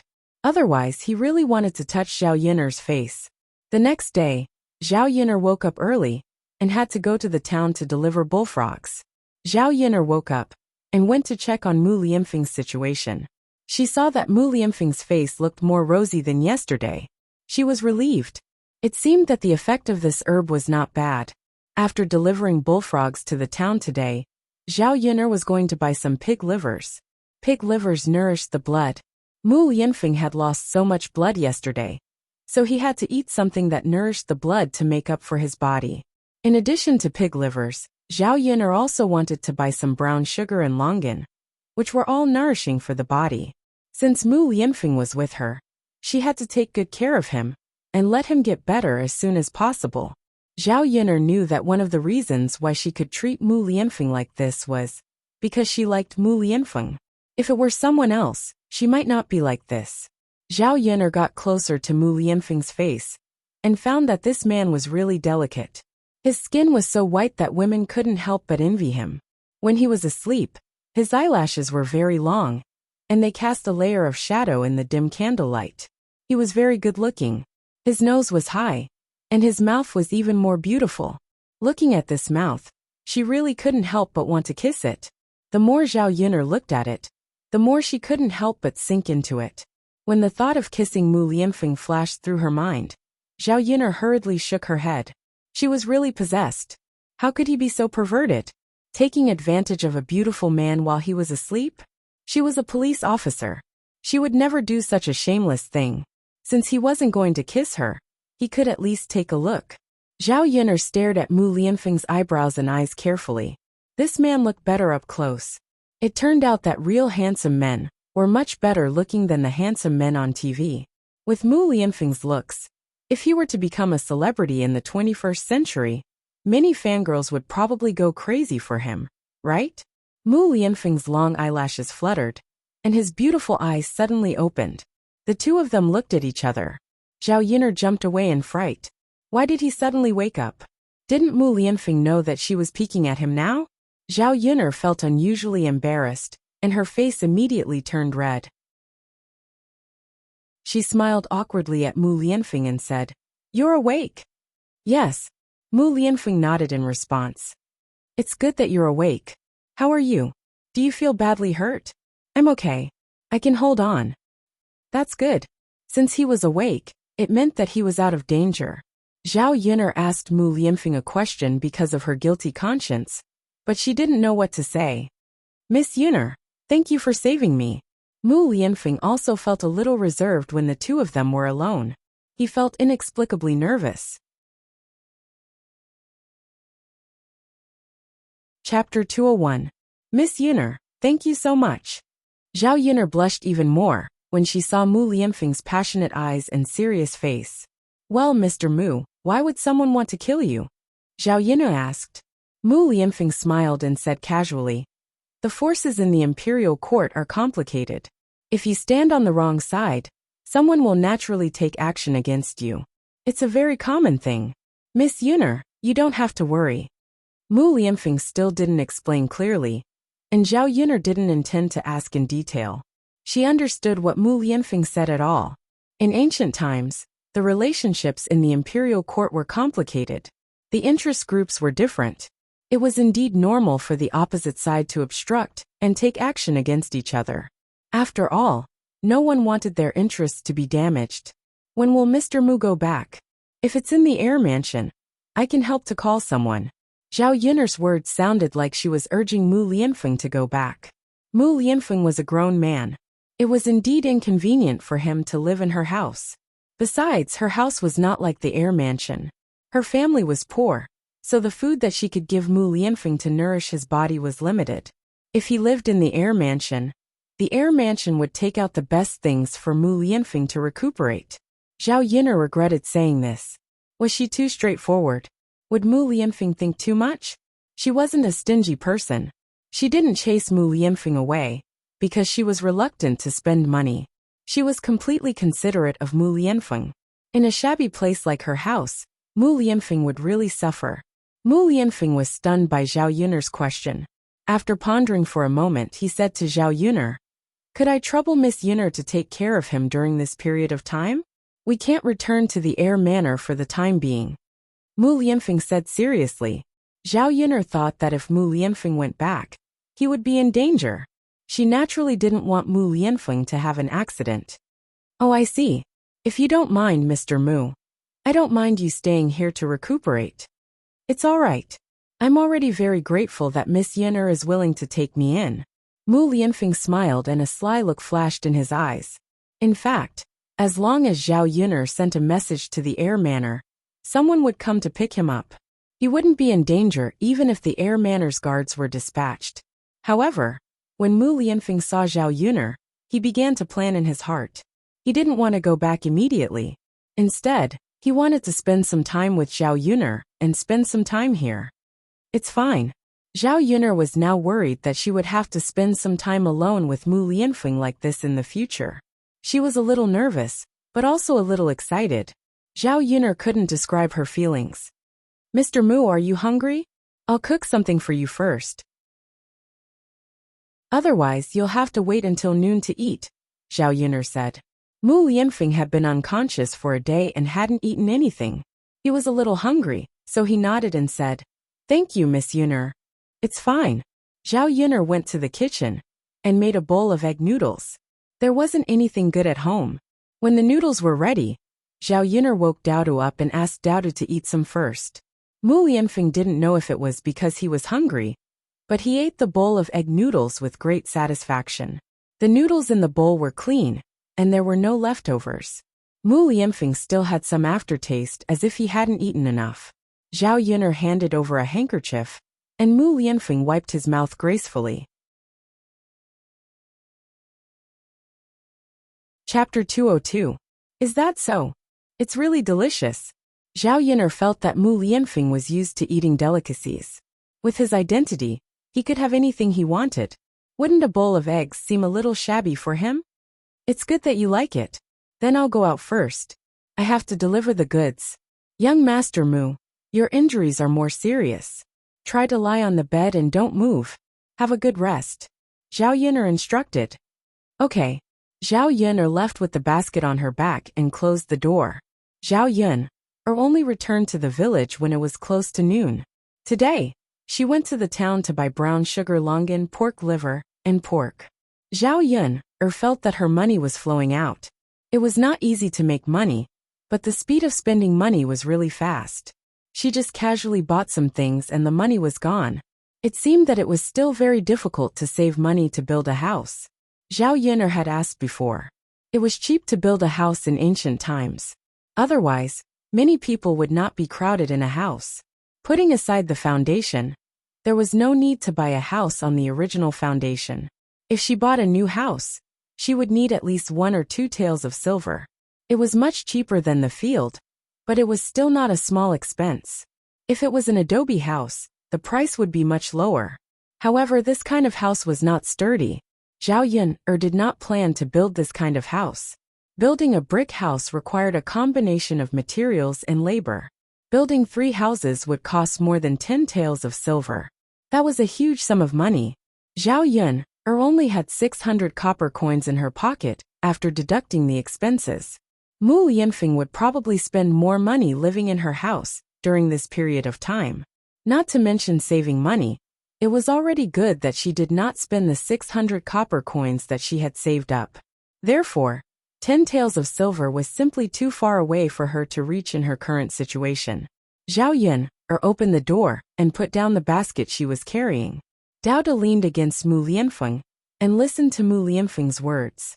The scene of the two of them together was very heartwarming. Zhao Yun'er looked at Dao De and Mu Lianfeng, who were leaning against each other, and felt that the two of them looked more and more alike. At first glance, they looked like father and son. Mu Lianfeng said something that made Dao De giggle. Zhao Yun'er had never seen such a bright smile on Dao De's face. Was this little milk bun really that happy to be with Mu Lianfeng?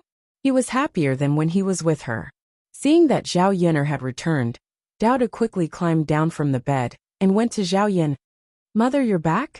Yes, mother is back. What are Dao De and your Uncle Feng talking about so happily? Zhao Yun'er still couldn't help but be curious, so she asked Lil Pi seemingly unintentionally. To Zhao Yun'er's surprise, Dao De and Mu Lianfeng looked at each other and communicated with their eyes for a moment. Dao De smiled and said to Zhao Yun'er, Mother, it's nothing. Dao De didn't say anything to Uncle Feng. Zhao Yun'er was speechless. This little milk bun actually learned how to lie. There was obviously something going on. Otherwise, why would he be smiling so happily? In front of Mu Lianfeng, Zhao Yun'er couldn't continue to ask. I'll go cook for you, Zhao Yun'er said. Mother, Dao De will help you too. Dao De said softly and followed Zhao Yun'er out of the room. Chapter 203. Mom, is Uncle Feng going to stay with us for a long time? Dao De asked in his baby voice. Zhao Yun'er thought for a while. I think so. Mu Lianfeng was seriously injured. If he didn't go back to the air mansion, he would have to recuperate for a long time at her place. She estimated that it would take half a month to more than a month. Dao De was very excited when he heard that. He couldn't hide the smile on his little face and his eyes lit up. Zhao Yun'er's mouth twitched for a while. Dao De, do you want your Uncle Feng to stay with us so much? Yes, Dao De likes Uncle Feng. If Uncle Feng can stay with us, maybe Uncle Feng will fall in love with you. Uncle Feng can also be Dao De's father. Zhao Yun'er was impressed by this little boy. She couldn't wait to let Mu Lianfeng be his father. Dao De was young and immature. He just wanted to have a father. If Dauda's biological father heard Dauda's words, what would he think? Mom, Uncle Feng is with us now. Dauda will work hard. Mom, you have to work hard too. Okay. Looking at Dauda's mischievous behavior, Zhao Yin'er couldn't help laughing. He knew how to scheme at such a young age. Love wasn't so simple. It wasn't easy to fall in love with someone. The lunch was very sumptuous. There was pork liver soup, braised pork, cabbage and fried beans. Zhao Tianfu came over at noon. He said that he had eaten at home. Now Liang Jinxiao insisted that Zhao Tianfu eat at home before he came over. He was afraid that Zhao Tianfu would eat at Zhao Yin'er's place again. Tianfu, are you full? No. Zhao Tianfu shook his head and answered Zhao Yin'er honestly. Zhao Tianfu was used to eating at Zhao Yin'er's place. When he went back and ate old Zhao's food, he really couldn't swallow it. After all, there wasn't much oil, and old Zhao's cooking skills were ordinary. If I'm not full, I'll eat some more at second sister's place. Zhao Tianfu shook his head. Second sister, mother doesn't allow me to eat. Zhao Yin'er smiled and continued to persuade Zhao Tianfu. It's okay. If second sister says it's okay, then it's okay. It's not like we haven't eaten. The lunch today is so good. Don't you want to eat it? Zhao Tianfu looked at the red braised pork on the table. He swallowed his saliva. You don't want to eat? How could this be? It's okay. If second sister doesn't tell mother, mother won't know either.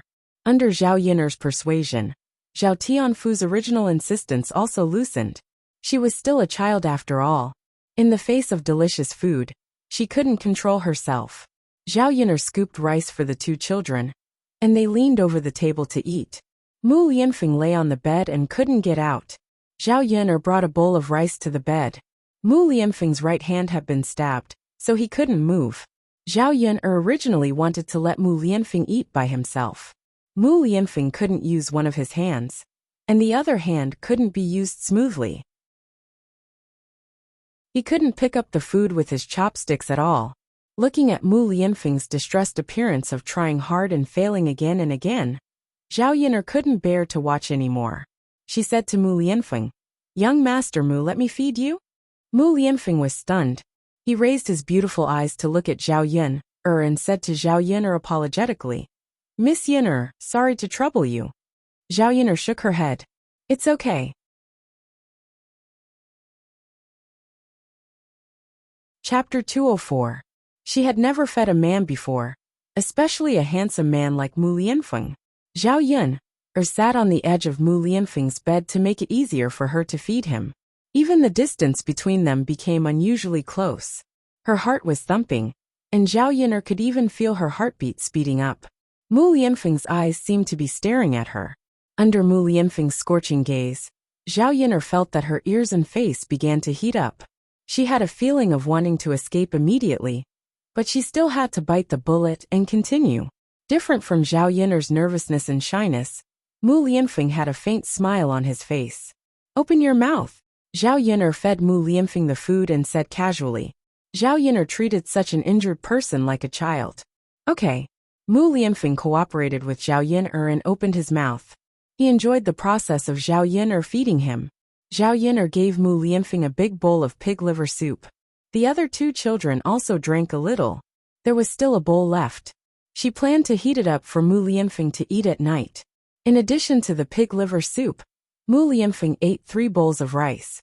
Zhao Yin'er saw that Mu Lianfeng's appetite was really too big. If it went on like this, her expenses and budget would be much bigger. Mu Lianfeng couldn't treat him badly. He had to cook some delicious food every day.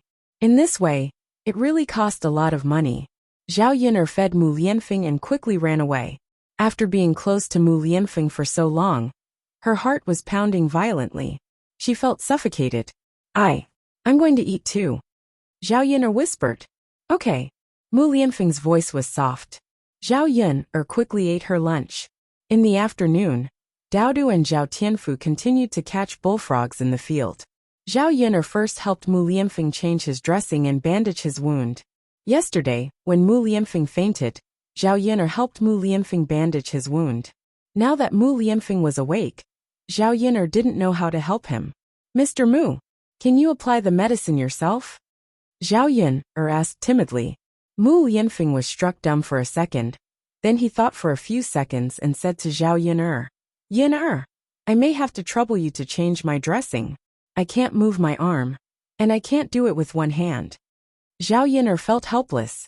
It meant that she had to help Mu Lianfeng change his dressing. There was no other person here who could help Mu Lianfeng. There were men who could help. And Zhao Yin'er didn't want to expose Mu Lianfeng. Well, I'll change it for you. Thank you, Yin'er. You may need to take off your clothes. Mr. Mu, don't you mind being seen by me? Zhao Yin'er asked with a guilty conscience. Didn't Yin'er change my clothes yesterday? Since Yin'er has already seen it, it doesn't matter if you see it a second or third time, Mu Lianfeng said with a smile. Mu Lianfeng didn't mean anything else, but Zhao Yin'er felt more embarrassed after hearing Mu Lianfeng's words. She had no choice but to see his naked body. Did Mu Lianfeng misunderstand that she was a pervert? He felt like weeping but had no tears. Yin'er, it's fine. I'm a man, not a woman. Even if you see my naked body, it won't be a loss, Mu Lianfeng said again. Chapter 205. In fact, Mu Lianfeng did not even have a maid to serve him in the Morong mansion. All the maids who served him were men. For someone of Mu Lianfeng's status, there were maids to serve him when he took a bath. However, when Mu Lianfeng took a bath, he did not allow maids to stay by his side. He did not like women to appear by his side, nor did he like his body to be seen by women. However, Mu Lianfeng only said such words to Zhao Yin'er. Mu Lianfeng also realized that many of his original perseverance disappeared in front of Zhao Yin'er. Miss Yin'er, you don't mind, do you? Will it be unfair for Miss Yin'er? I don't mind. Zhao Yin'er shook her head. Why would she mind? If it were another woman who let her see such a handsome man, she would be more than happy. Let's apply the medicine. Zhao Yin'er helped Mu Lianfeng untie the clothes on his body with trembling hands. The white cloth that was originally bandaged was dirty, so Zhao Yin'er took out a new clean white cloth. After applying the medicine, she continued to bandage Mu Lianfeng again.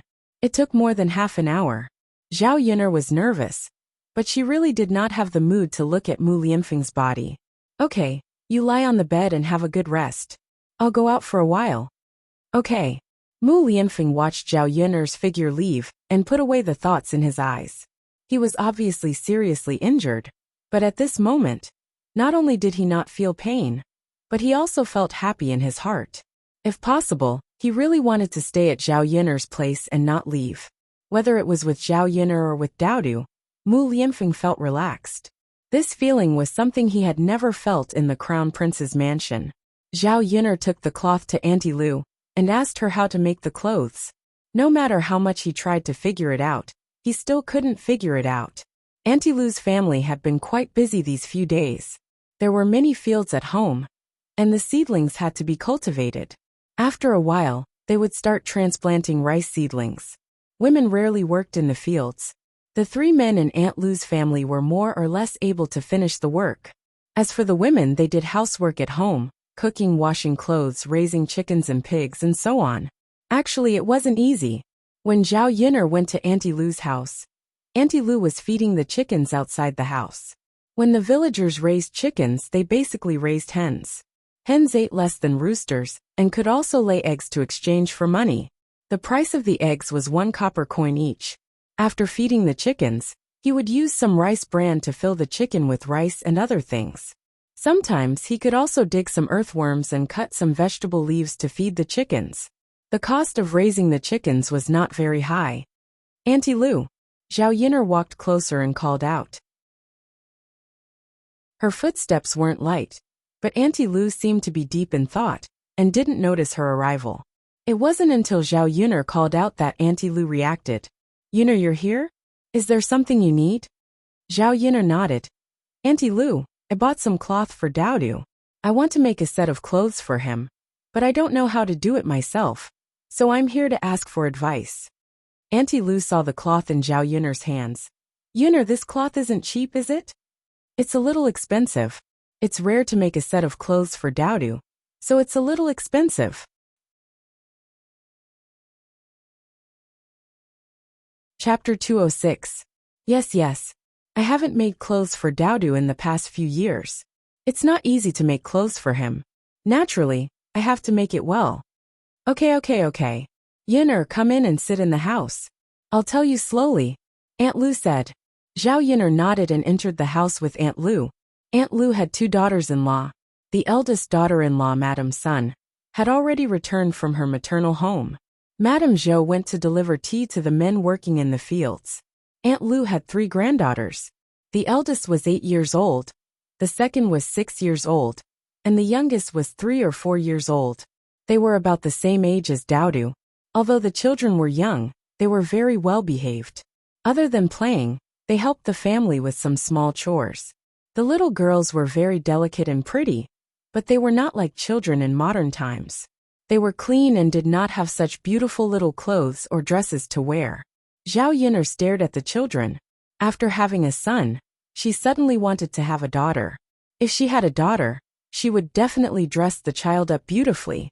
She would wear the most beautiful little clothes and dress the child up like a little princess. Of course, these were just Zhao Yin'er's thoughts.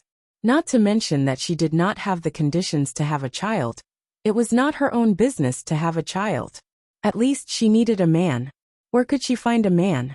The children were stared at by Zhao Yin'er and lowered their heads in embarrassment. They ran away from Zhao Yin'er all of a sudden. Zhao Yin'er smiled. She guessed that they were shy. Zhao Yin'er sat down in front of Aunt Lu and listened to Aunt Lu's careful explanation. Zhao Yin'er nodded repeatedly as she listened. However, making clothes was still a little complicated. Zhao Yin'er felt that her IQ could not keep up. If there was something she did not understand, Zhao Yin'er would ask clearly, and then seriously remember it. Otherwise, she would have to go to Auntie Lu's place and trouble her. Yin'er, why don't you hand the cloth over to me? I'll make a set of clothes for Dowda later, but it'll take a little longer. It's fine if you're not in a hurry. Seeing that Auntie Lu was so concerned about Dowdu, Zhao Yin'er was a little touched, but she still rejected Auntie Lu. Firstly, he felt that it was too troublesome for her. Secondly, he still had to do it in the future, so he couldn't keep troubling her. There's no need, Auntie Lu. I'll do it myself when I get back. If you teach me how to do it, I'll have to figure it out slowly when I get back. If you can't do it the first time, you'll get it done the second time and the third time. Auntie Lu laughed heartily when she heard that. He felt that Zhao Yin'er was really different from before. Yin'er girl, you've never been to school, but you can still talk about these great principles. You're really amazing. Auntie Lu looked at Zhao Yin'er with admiration in her eyes. Zhao Yin'er smiled slightly. What she said was not great principles. It was just something she often heard from others. Auntie Lu and Zhao Yin'er chatted for a while. Zhao Yin'er could feel that Auntie Lu was absent-minded from time to time. She felt that she was worried about something, so she asked.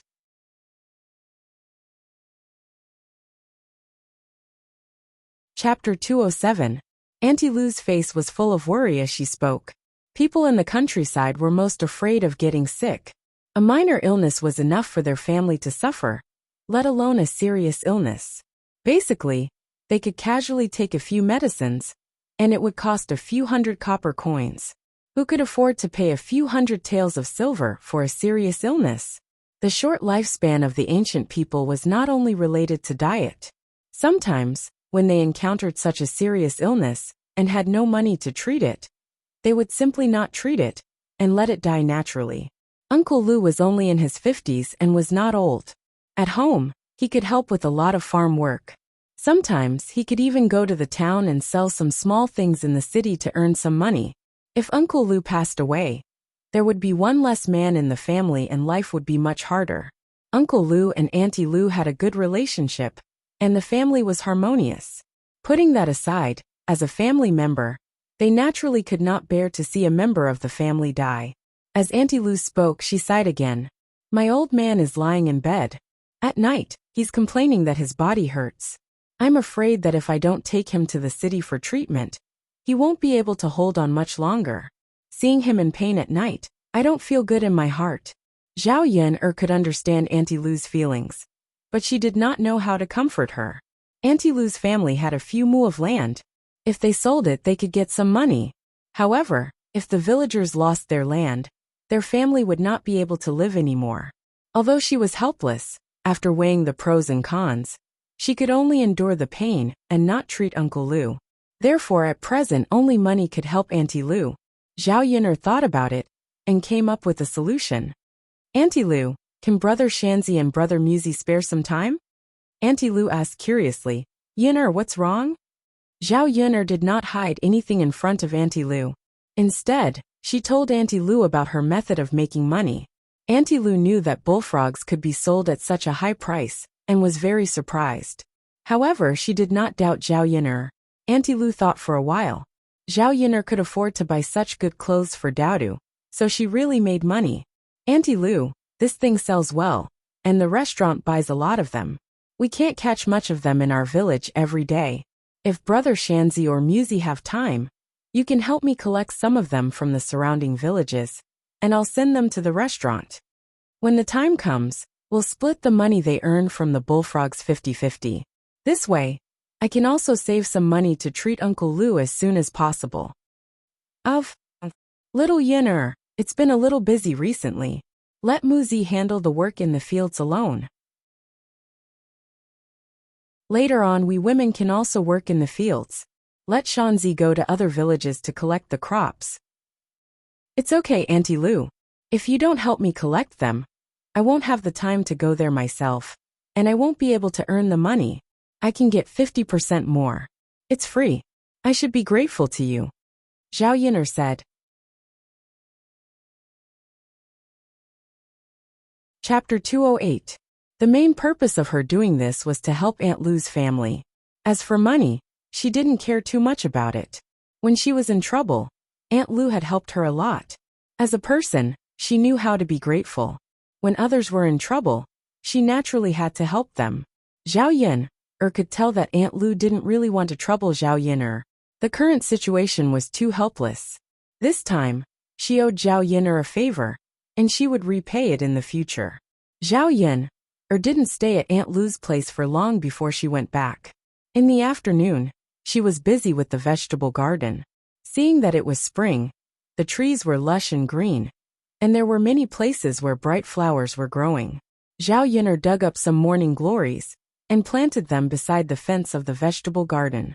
When the early summer season came, the morning glories would bloom. It should be very beautiful then, right? Zhao Yun'er finished the work at hand and entered the house. She met Mu Lianfeng's eyes. He was lying on the bed alone, and it was obvious that he was really bored. Zhao Yun'er was embarrassed to be alone in the house with him. She felt that the atmosphere would be a little awkward. What made Zhao Yun'er heave a sigh of relief was that Mu Lianfeng was more talkative and could always talk about a topic. Zhao Yun'er's impression of Mu Lianfeng also changed a little. This man was not very deep and cold. Miss Yun'er, Mu Lianfeng called out to Zhao Yun'er and looked at her a little awkwardly. Seeing that Mu Lianfeng's face was slightly red, Zhao Yun'er asked, "What's wrong?" Mu Lianfeng's face turned even redder. Miss Yun'er, I want to go to the toilet. Zhao Yun'er was slightly stunned, and her face also turned red. The two of them looked at each other, and only felt that it was strange. Zhao Yun'er knew that Mu Lianfeng wanted to go to the toilet because he wanted to poop. He didn't say it so bluntly. Mu Lianfeng also had a wound on his ankle, so it was best for him to stay in bed and not move. Zhao Yun'er had specially prepared a urinal for Mu Lianfeng to pee in. As for defecating, she had never thought of it. Mu Lianfeng's stomach growled a few times. Zhao Yun'er reacted and whispered to Mu Lianfeng, I'll take you there. Damn it, this is really awkward. Zhao Yun'er lowered her head, not daring to look at Mu Lianfeng. After all, she was just a woman and not a tomboy. She wasn't that thick-skinned. Then I'll have to trouble Miss Yun'er. Mu Lianfeng thanked her, and his tone was also very embarrassed. Zhao Yun'er supported Mu Lianfeng, and Mu Lianfeng put one hand on Zhao Yun'er's shoulder. When Mu Lianfeng stood up and Zhao Yun'er leaned against Mu Lianfeng's body, she realized that Mu Lianfeng was really much taller than her. She was like a weak little doll that couldn't stand the wind. And beside him, close to Mu Lianfeng, the tip of her nose was enveloped by Mu Lianfeng's pleasant scent. Her head started to feel dizzy. She actually liked the feeling of being so close to Mu Lianfeng. Was he possessed? Why did he keep having unrealistic fantasies these days? Zhao Yin'er supported Mu Lianfeng and walked with difficulty. Mu Lianfeng's body was too big and heavy. With her weak body, she couldn't exert much strength. The ancient countryside's latrine pit was very simple. Some straw was used to build a simple shed, and there was a vat inside. 2 wooden planks were placed on top of the vat, and people stood on the 2 planks to defecate.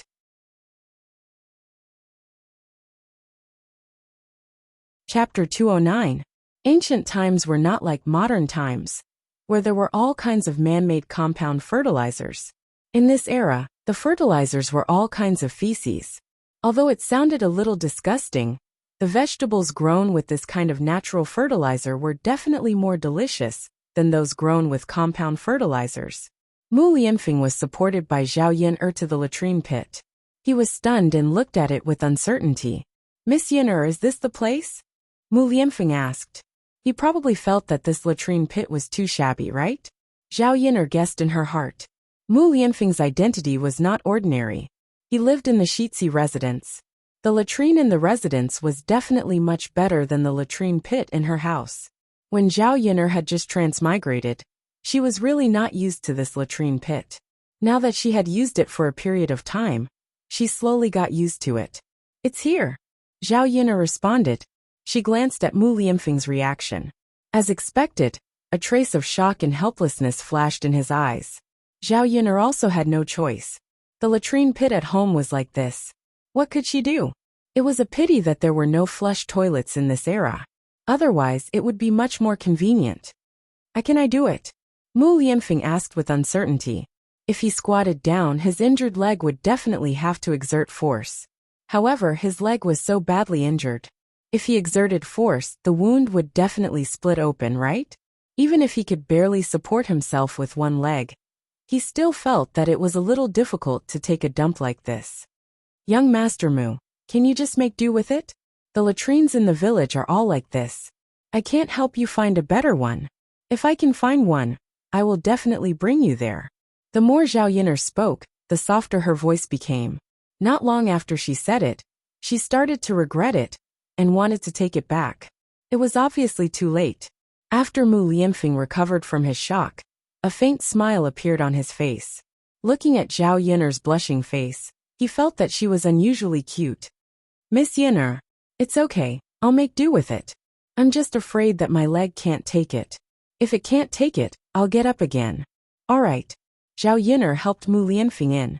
The latrine pit was too small, so she could only stand outside and let Mu Lianfeng go in alone. Besides, Mu Lianfeng was a grown man squatting down to defecate. Not to mention whether he was used to it or not. She would definitely be too embarrassed to look if there was someone beside him who was in the way. "Go in by yourself. I'll wait for you outside," Zhao Yin'er said, her face as red as a monkey's butt. Mu Lianfeng didn't say much and just nodded. Just as Zhao Yin'er turned her back to him, Mu Lianfeng called out to Zhao Yin'er again. "Miss Yin'er, what's wrong?" Zhao Yin'er asked without turning around. "Miss Yin'er, I may need to trouble you," Mu Lianfeng said. One could hear the guilt in his tone. "Young Master Mu, if there's anything you need, just let me know. I can't untie my belt with one hand. Can I trouble Miss Yin'er to help me untie it?" Zhao Yin'er listened for a long time before she could react. Her mouth was agape. For a moment, she didn't know what to say. This guy meant that he wanted her to help him take off his pants. As a woman, Zhao Yin'er was naturally very embarrassed. "Miss Yin'er." Mu Lianfeng could see Zhao Yin'er's embarrassment, but he couldn't say it out loud. However, his left hand really couldn't untie it. Chapter 210. Of course, it was her first time doing this, so she was inevitably a little nervous. She moved closer to Mu Lianfeng, and the distance between the two of them was very close. When Zhao Yin'er's hand reached out to Mu Lianfeng's belt, her hand began to tremble. The belts of ancient people were somewhat similar to the belts of modern times. However, Zhao Yin'er still didn't know how to untie this thing. Just like the clothes of ancient times, it was much more complicated to wear than modern clothes. When she first transmigrated, Zhao Yin'er even studied how to wear clothes. Zhao Yin'er tried for 2 to 3 minutes, but she still couldn't untie it. She became even more anxious. Wasn't this a little too awkward? Mu Lianfeng didn't expect that Zhao Yin'er didn't even know how to untie his belt. He lowered his head and saw Zhao Yin'er's beautiful eyes staring at his belt. Her body was trembling slightly. He could feel Zhao Yin'er's nervousness. Miss Yin'er, take your time. There's no rush. Mu Lianfeng comforted her. It was fine if Mu Lianfeng didn't speak, but once he spoke, Zhao Yin'er felt even more embarrassed. Young Master Mu, I've never seen your belt before. I don't know how to untie it. Zhao Yin'er's answer stunned Mu Lianfeng. I'll study it again. Young Master Mu, wait for me. Zhao Yin'er said with a red face. The two of them looked at each other and felt that something was wrong. After Mu Lianfeng was stunned for a few seconds, the corners of his mouth curled up into an inexplicable smile.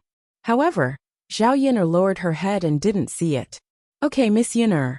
The smell in the latrine was a little strong. Zhao Yin'er naturally didn't want Mu Lianfeng to smell it for so long. He looked at Mu Lianfeng again and finally helped Mu Lianfeng untie his belt. Seeing that Mu Lianfeng's pants almost fell down, Zhao Yin'er hurriedly helped Mu Lianfeng pull up his pants. Otherwise, she would really see Mu Lianfeng's butt. It didn't matter if she looked at the man's upper body, but if she looked at his lower body again, it would be very awkward. Young Master Mu, your pants are about to fall off. You have to lift them up yourself. All right. Mu Lianfeng reached out and pulled up his pants. Zhao Yin'er quickly turned around and walked out of the latrine.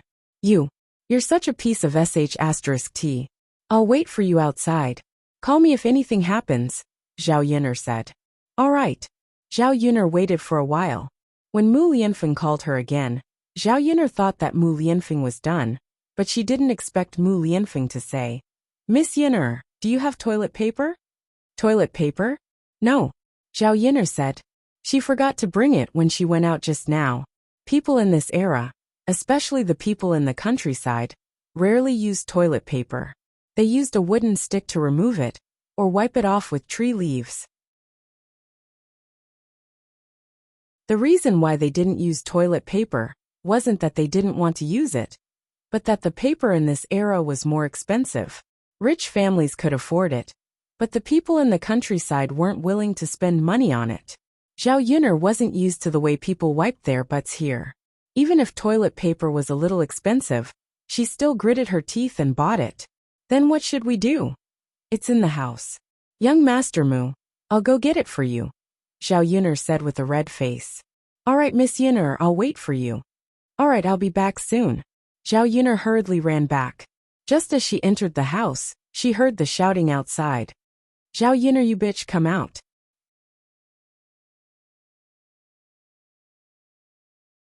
Chapter 211. Zhao Yin'er arrived at the door. It was a middle-aged woman with a face full of pockmarks and a very fat body. This kind of woman, such an ugly woman. Zhao Yin'er had only seen this kind of woman on TV before, and it was made ugly by others. Based on the original owner's memories, if she remembered correctly, this woman should be Lu San's wife, Jin Hua. Zhao Yin'er raised her eyebrows in displeasure and her cold voice sounded. I thought it was a mad dog barking in front of my house. So it's Sister Jin Hua. When Jin Hua heard Zhao Yin'er mocking her as a mad dog, she was furious. Who are you calling a mad dog? I didn't say who. Zhao Yin'er spread her hands and said helplessly. I said I thought it was a mad dog. I didn't say you were a mad dog. Why did Sister Jin Hua take it for granted? Speaking of which, Sister Jin Hua is so angry. Why are you looking for me? When Zhao Yin'er said this, Jin Hua became even more depraved. Why am I looking for you? Why am I looking for you? You bitch, you only know how to seduce people. Zhao Yin'er was naturally unhappy to be scolded like this. She vaguely guessed why Jin Hua was here. It was probably because they had heard those groundless rumors and thought that she had an improper relationship with Lu San. Naturally, the women in the family couldn't stand their man fooling around with another woman. In the past, Zhao Yin'er couldn't understand why Lu San was still fooling around outside when he had a wife. Now that she saw Jin Hua, she understood that it wasn't without reason. This Jin Hua's appearance was really hard to explain. If it was a man, he probably wouldn't be able to do it, right? This kind of woman shouldn't be able to get married. However, Lu San was usually idle, and his family's conditions were average. He didn't look that good either. He couldn't marry other women, and could only marry Jinhua. Sister Jinhua, speak clearly. Who do you think I'm seducing? Who are you seducing? Do you know everything in your heart? You don't have a man, so you only know how to seduce other men. Are you that lacking in men? Fellow villagers, please judge for me, judge for me. Jinhua's voice was loud to begin with. With her shout, even more people came over to watch the show. Many of them were women who loved to join in the fun. Is there any justice in this world? Zhao Yuner, that little slut, seduce people, seduce my man. Why is my life so bitter? When Jinhua saw that someone had come, she cried even louder, as if she was sad that her parents had died. Zhao Yuner's mouth twitched. This woman really knew how to create momentum. With this shout, the whole village came over. She probably wanted to make a scene in front of the entire village, so that she wouldn't have the face to be called a slut in the future. Whether it was in ancient times or modern times, cheating and being a mistress was a very shameful thing. There were some rumors about Zhao Yuner and Lu San in private. With Jinhua making a scene, the matter was completely brought out into the open. Zhao Yuner knew that Jinhua was doing it on purpose. Sister Jinhua, what you said is wrong. When did I seduce you? I've only seen you a few times, okay? You said that I seduced him, but you have to have evidence, right? Did you see it? Or did anyone else see it? Zhao Yuner asked back. She wouldn't be so stupid to accept such a big accusation.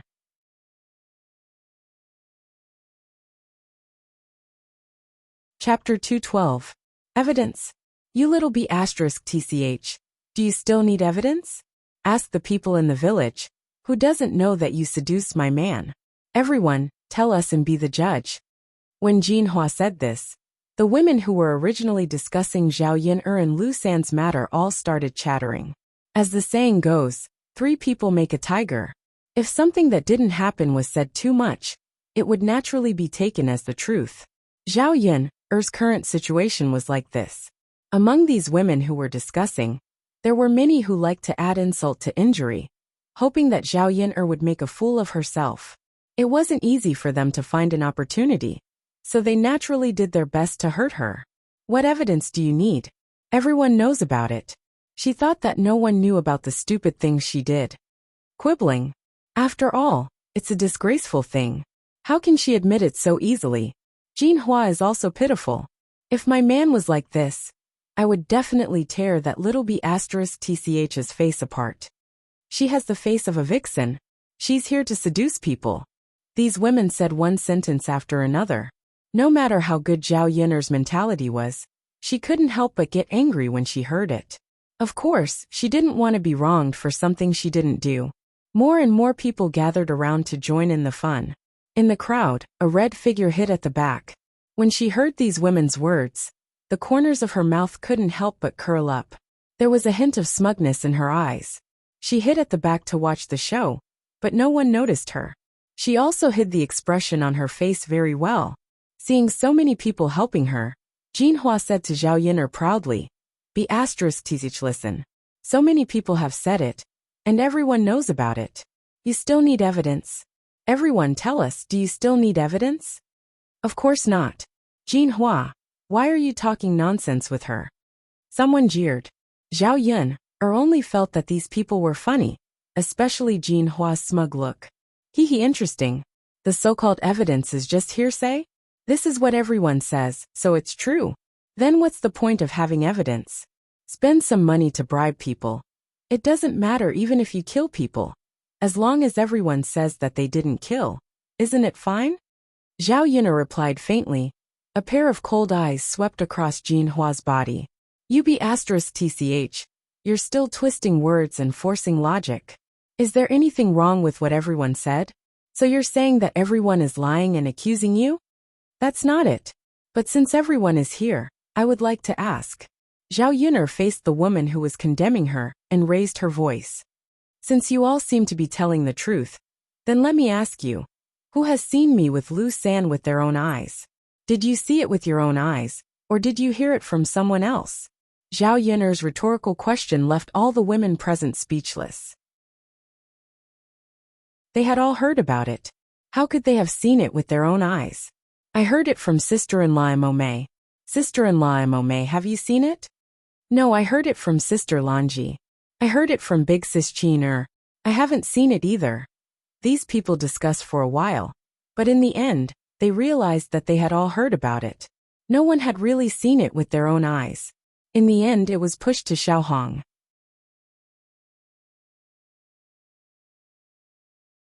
Chapter 213. Being asked about Xiaohong. Xiaohong was also stunned. She did not expect to be dragged out even though she had been hiding at the back. Everyone's gazes landed on her. Xiaohong pursed her lips and said, I didn't see it with my own eyes. I heard it from others. Xiaohong's face was a little stiff. Because she had lied, she kept blinking her eyes. Who did you hear it from?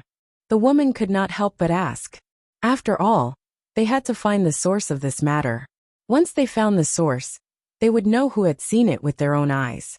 Being interrogated like this, Xiaohong panicked and felt very guilty. How could I remember? It's been so many days. I forgot who told me. Xiaohong's voice was very soft. You can even forget this. Little sister Xiaohong, your memory is not bad. That's right. You're so young, and you can't even remember such a small thing. Now, I wonder who saw it with their own eyes. Who can stand up and say something? These people's words fell into Zhao Yun'er's ears, including Xiaohong's reaction. This Xiaohong had a problem at first glance. It was impossible for rumors to appear out of nowhere. Thinking of the matter of Xiaohong framing her before, Zhao Yun'er guessed that this time the rumors were spread by Xiaohong again. Why was this woman so scheming? She had saved her back then, and prevented her from being violated by Lu San. Now, she was actually framing her and Lu San for having an affair. Damn it. Her conscience had been eaten by a dog. These women blabbered on and on. Zhao Yun'er's cold and sarcastic voice joined in. In that case, everyone only heard about it from hearsay. No one saw it with their own eyes. The women's confidence was clearly not as strong as before. They looked at each other. Without evidence, there was no point in saying anything. They were not fools. Of course, they understood that if no one had seen such a thing, the authenticity of the rumors was still up for debate. Who spread this? Seriously, how could they spread rumors without seeing it with their own eyes? That's right. Now that it's over, what can we say? Xiaohong, why don't you remember who spread it? If you remember, let's quickly ask. Xiaohong, think about it. Think carefully. The spearhead was pointed at Xiaohong again. Xiaohong was being interrogated. She was the one who spread the rumors. Who else could she point the finger at? What happened to you? I can't remember either. Zhao Yun'er's lips curled into a sneer. It would be strange if this Xiaohong remembered. Of course, she would not admit that she had said it. All right, since everyone has heard that it's just a rumor, let's not talk about it anymore. Of course, how did this rumor spread? I think someone did something shameful and wanted to frame me. Even if you want to ruin my reputation, you shouldn't use such a despicable method. If I know who it is, I don't mind revealing what I know. Zhao Yun'er said this deliberately for Xiaohong to hear. As expected, Xiaohong's face instantly turned red. She glanced at Zhao Yun'er in a panic. Her guilty conscience was exposed.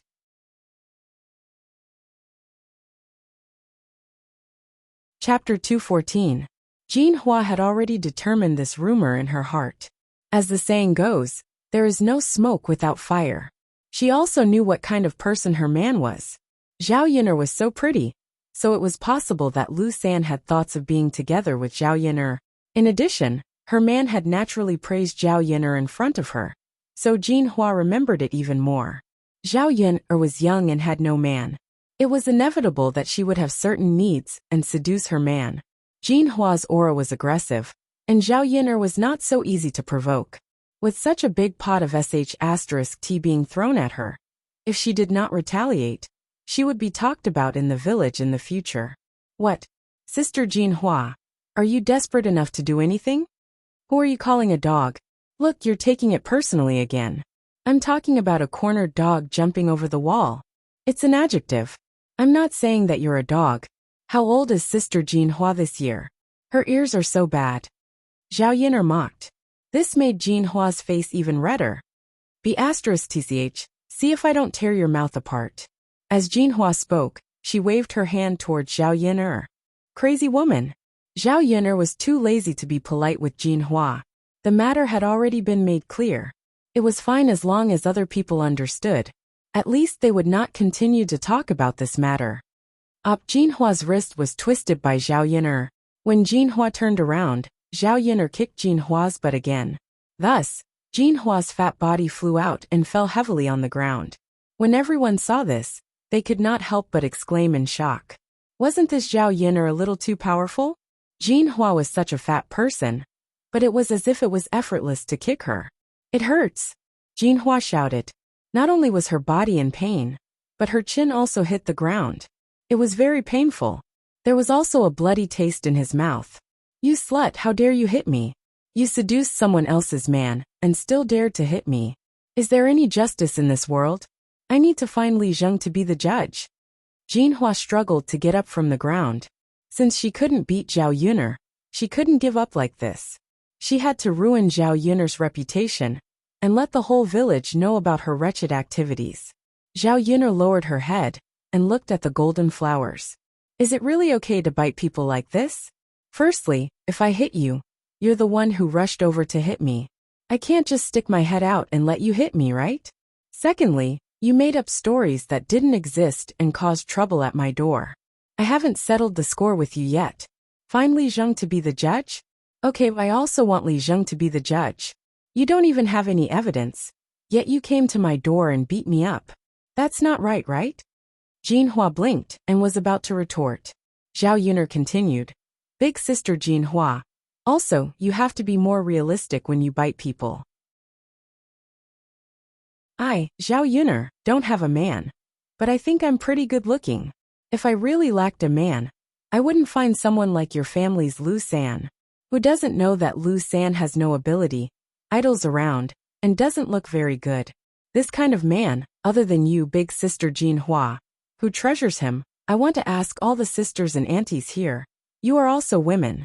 If you want to find a man, would you find someone like Lu San? When Zhao Yin'er asked this rhetorical question, everyone suddenly felt that what Zhao Yin'er said made sense.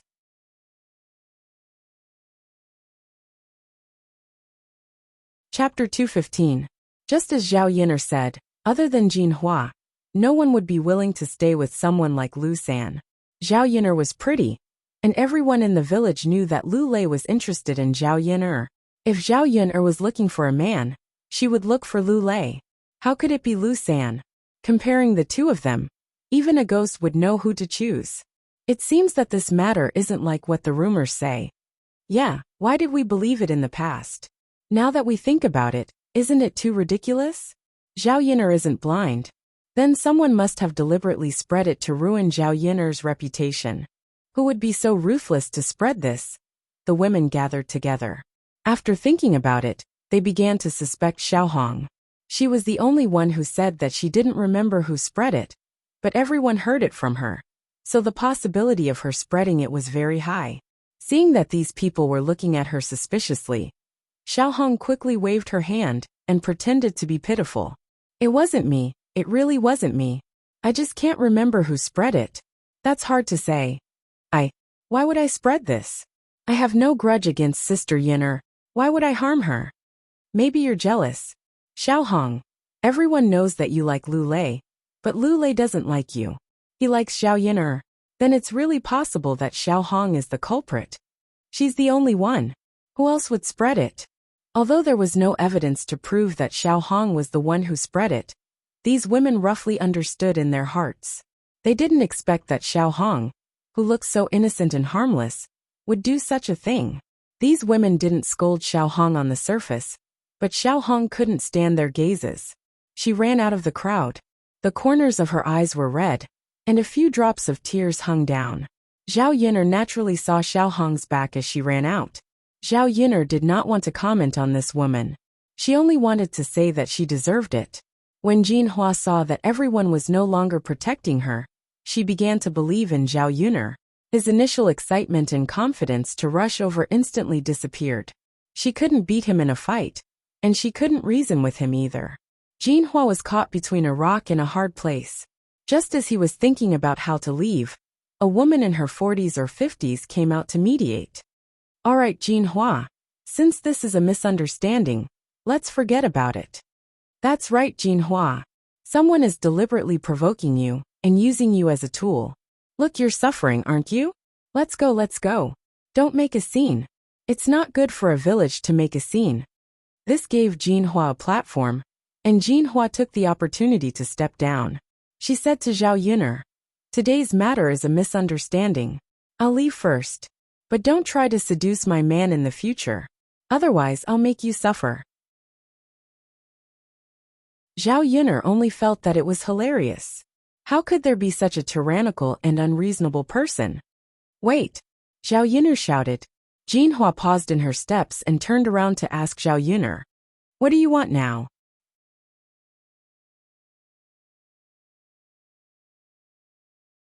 Chapter 216. Apologize? Why do I have to apologize? Jinhua started to make a fuss. Although she had wronged Zhao Yun'er, it didn't mean that she really thought she was wrong. Apologizing to Zhao Yun'er in front of so many people was really embarrassing. She came here so aggressively today, but the ending was like this. She reckoned that many people would laugh behind her back, right? Of course I have to apologize if I did something wrong. Zhao Yun'er, you, don't push your luck. Who do you think you are? Jinhua glared at Zhao Yun'er. Obviously, she was very angry with Zhao Yun'er. Big sister Jinhua, if you don't even want to reason with me, I don't mind using force. Zhao Yun'er put her hands on her waist and looked arrogant. Her aura completely crushed Jinhua. Jinhua was scared by Zhao Yun'er. No one was helping her. She couldn't beat Zhao Yun'er. Other than apologizing, she could only get beaten up. Wouldn't it be even more embarrassing if she went back with a bruised face? Jinhua was unhappy, but she still lowered her head and admitted her mistake. Okay, I was wrong, okay? Can we go now? Jinhua said. Her apology wasn't sincere. Zhao Yun'er couldn't be bothered to care so much. She reminded Jinhua, you better watch your man. Don't let him fool around and say that someone seduced him. Zhao Yun'er hinted that Lu San was flirting with other women. Jinhua bit her lower lip and left in a huff. If she could keep an eye on her own man, would she still need to pick on Zhao Yun'er? After Jinhua left, the people who had come to watch the show also dispersed. The noisy front yard suddenly quieted down. Zhao Yun'er breathed a sigh of relief. Actually, Jinhua's ruckus was a good thing for her. If she were to personally explain to them one by one, no one would believe her. They would even think that there was something shady going on between her and Lu San. Now that he had made it clear to them, they were clear as well. Among them, someone had framed Zhao Yun'er. It was not as the rumors said. Zhao Yun'er smirked and turned to enter the house. Quarreling was also a waste of energy. After the quarrel, Zhao Yun'er suddenly felt weak. He wanted to sit down and rest. As soon as Herbert landed on the stool, Zhao Yun'er suddenly remembered that she had left Mu Lianfeng alone in the latrine for a long time. Not only did Jinhua come over and cause a ruckus, but she also forgot about this matter. Zhao Yun'er hurriedly got up, jumped from the stool, and rushed to the latrine. When she went over, Mu Lianfeng had already straightened his body and was pulling up his pants. Zhao Yun'er's mind went blank for a moment. When Mu Lianfeng saw Zhao Yun'er arrive, he was also a little embarrassed. Young Master Mu, you didn't clean up your mess? Zhao Yun'er felt a strong sense of guilt in her heart. She had delayed for so long. He was probably very uncomfortable waiting in the latrine, right? Seeing Mu Lianfeng's face turn red, Zhao Yun'er hurriedly explained why she didn't come. She didn't want to be misunderstood by Mu Lianfeng. Young Master Mu. Mu Lianfeng's lips curled into a smile. Miss Yun'er, it's fine. Mu Lianfeng could see Zhao Yun'er's guilt. I saw that you prepared a wooden stick in the latrine, so I tried to use it. Since you can use it, I can use it too.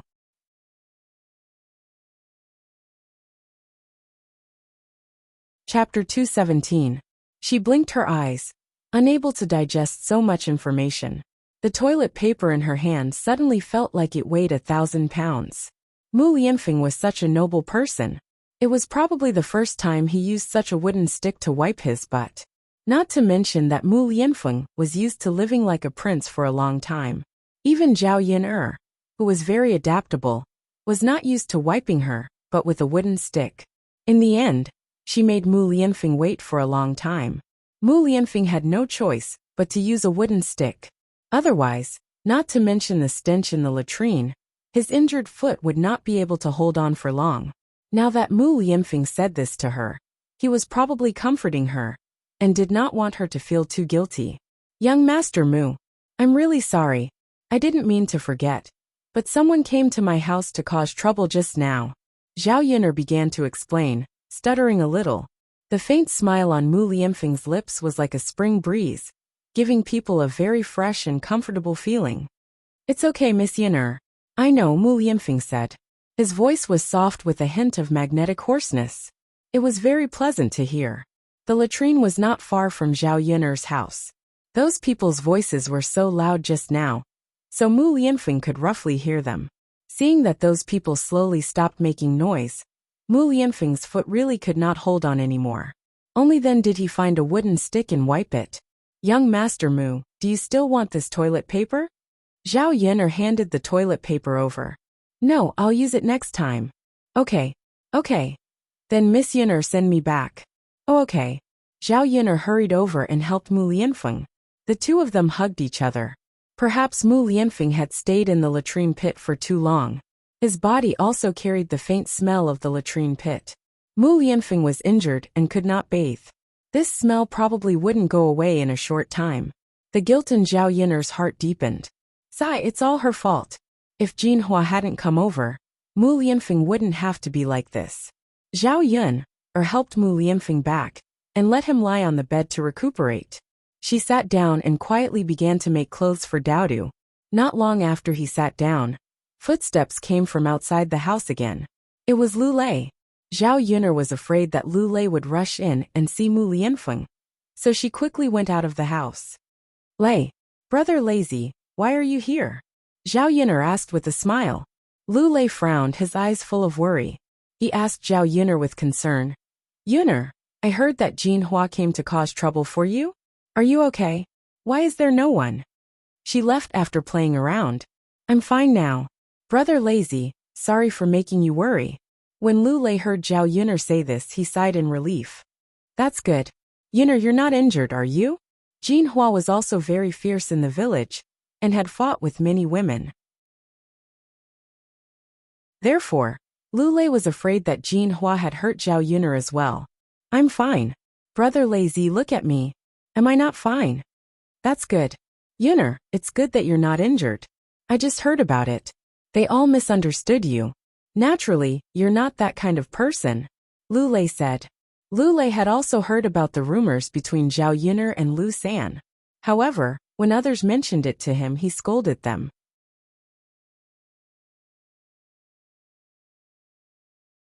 Chapter 218. Even if everyone in the world doubted Zhao Yun'er, he would never doubt Zhao Yun'er. If he liked someone, he would naturally trust her unconditionally. Seeing that this matter was resolved, Lu Lei breathed a sigh of relief for Zhao Yun'er.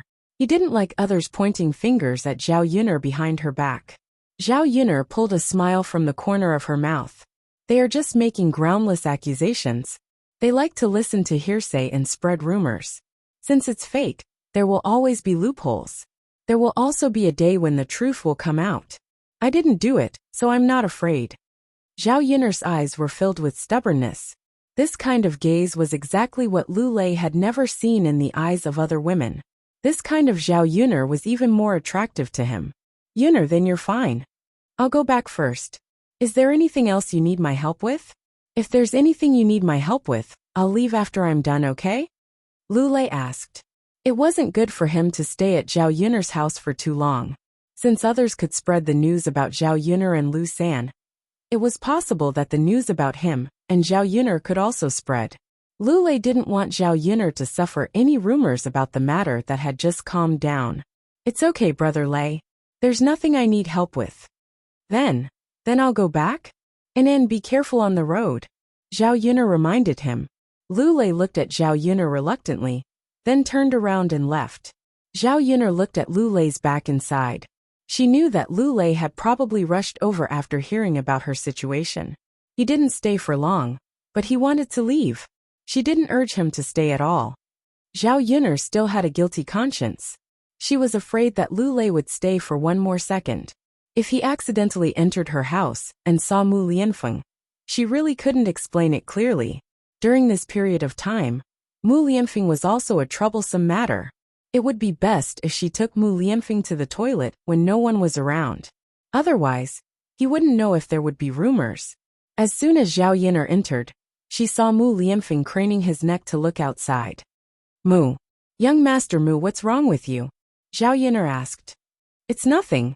I've been lying down for too long. My neck is a little uncomfortable. Mu Lianfeng said. But because he was lying, he didn't have enough confidence.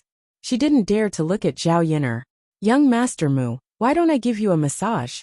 It might be better if you pinch it a little, Zhao Yuner said. Wouldn't that be too much trouble for Miss Yunu? It's okay. As Zhao Yuner spoke, she sat down by the edge of the bed. Her slender fingers rested on Mu Lianfeng's neck and began to massage it. In the past, she often served her parents at home and massaged them from time to time, so her skills were not bad. Zhao Yuner didn't think too much about it. When her hand rested on Mu Lianfeng's neck, Mu Lianfeng's body trembled. The contact between their bodies made Mu Lianfeng's mind go blank for a moment. Miss Yuner. Mu Lianfeng called out softly. What's wrong? Young Master Mu, is it uncomfortable for you? Did I use too much strength or too little? Mu Lianfeng was silent for a moment and shook his head. Other than this strange feeling, Mu Lianfeng still felt that Zhao Yuner's massage was very comfortable. You're tuning in to the Li Mei's Sword of Destiny YouTube channel. We're so grateful for your support, and don't forget to subscribe to join us on this incredible journey through captivating stories. Your generosity through donations truly makes a world of difference, as it's the primary source of revenue that allows me to expand and enhance this channel for you. Thank you from the bottom of my heart for being a part of this adventure.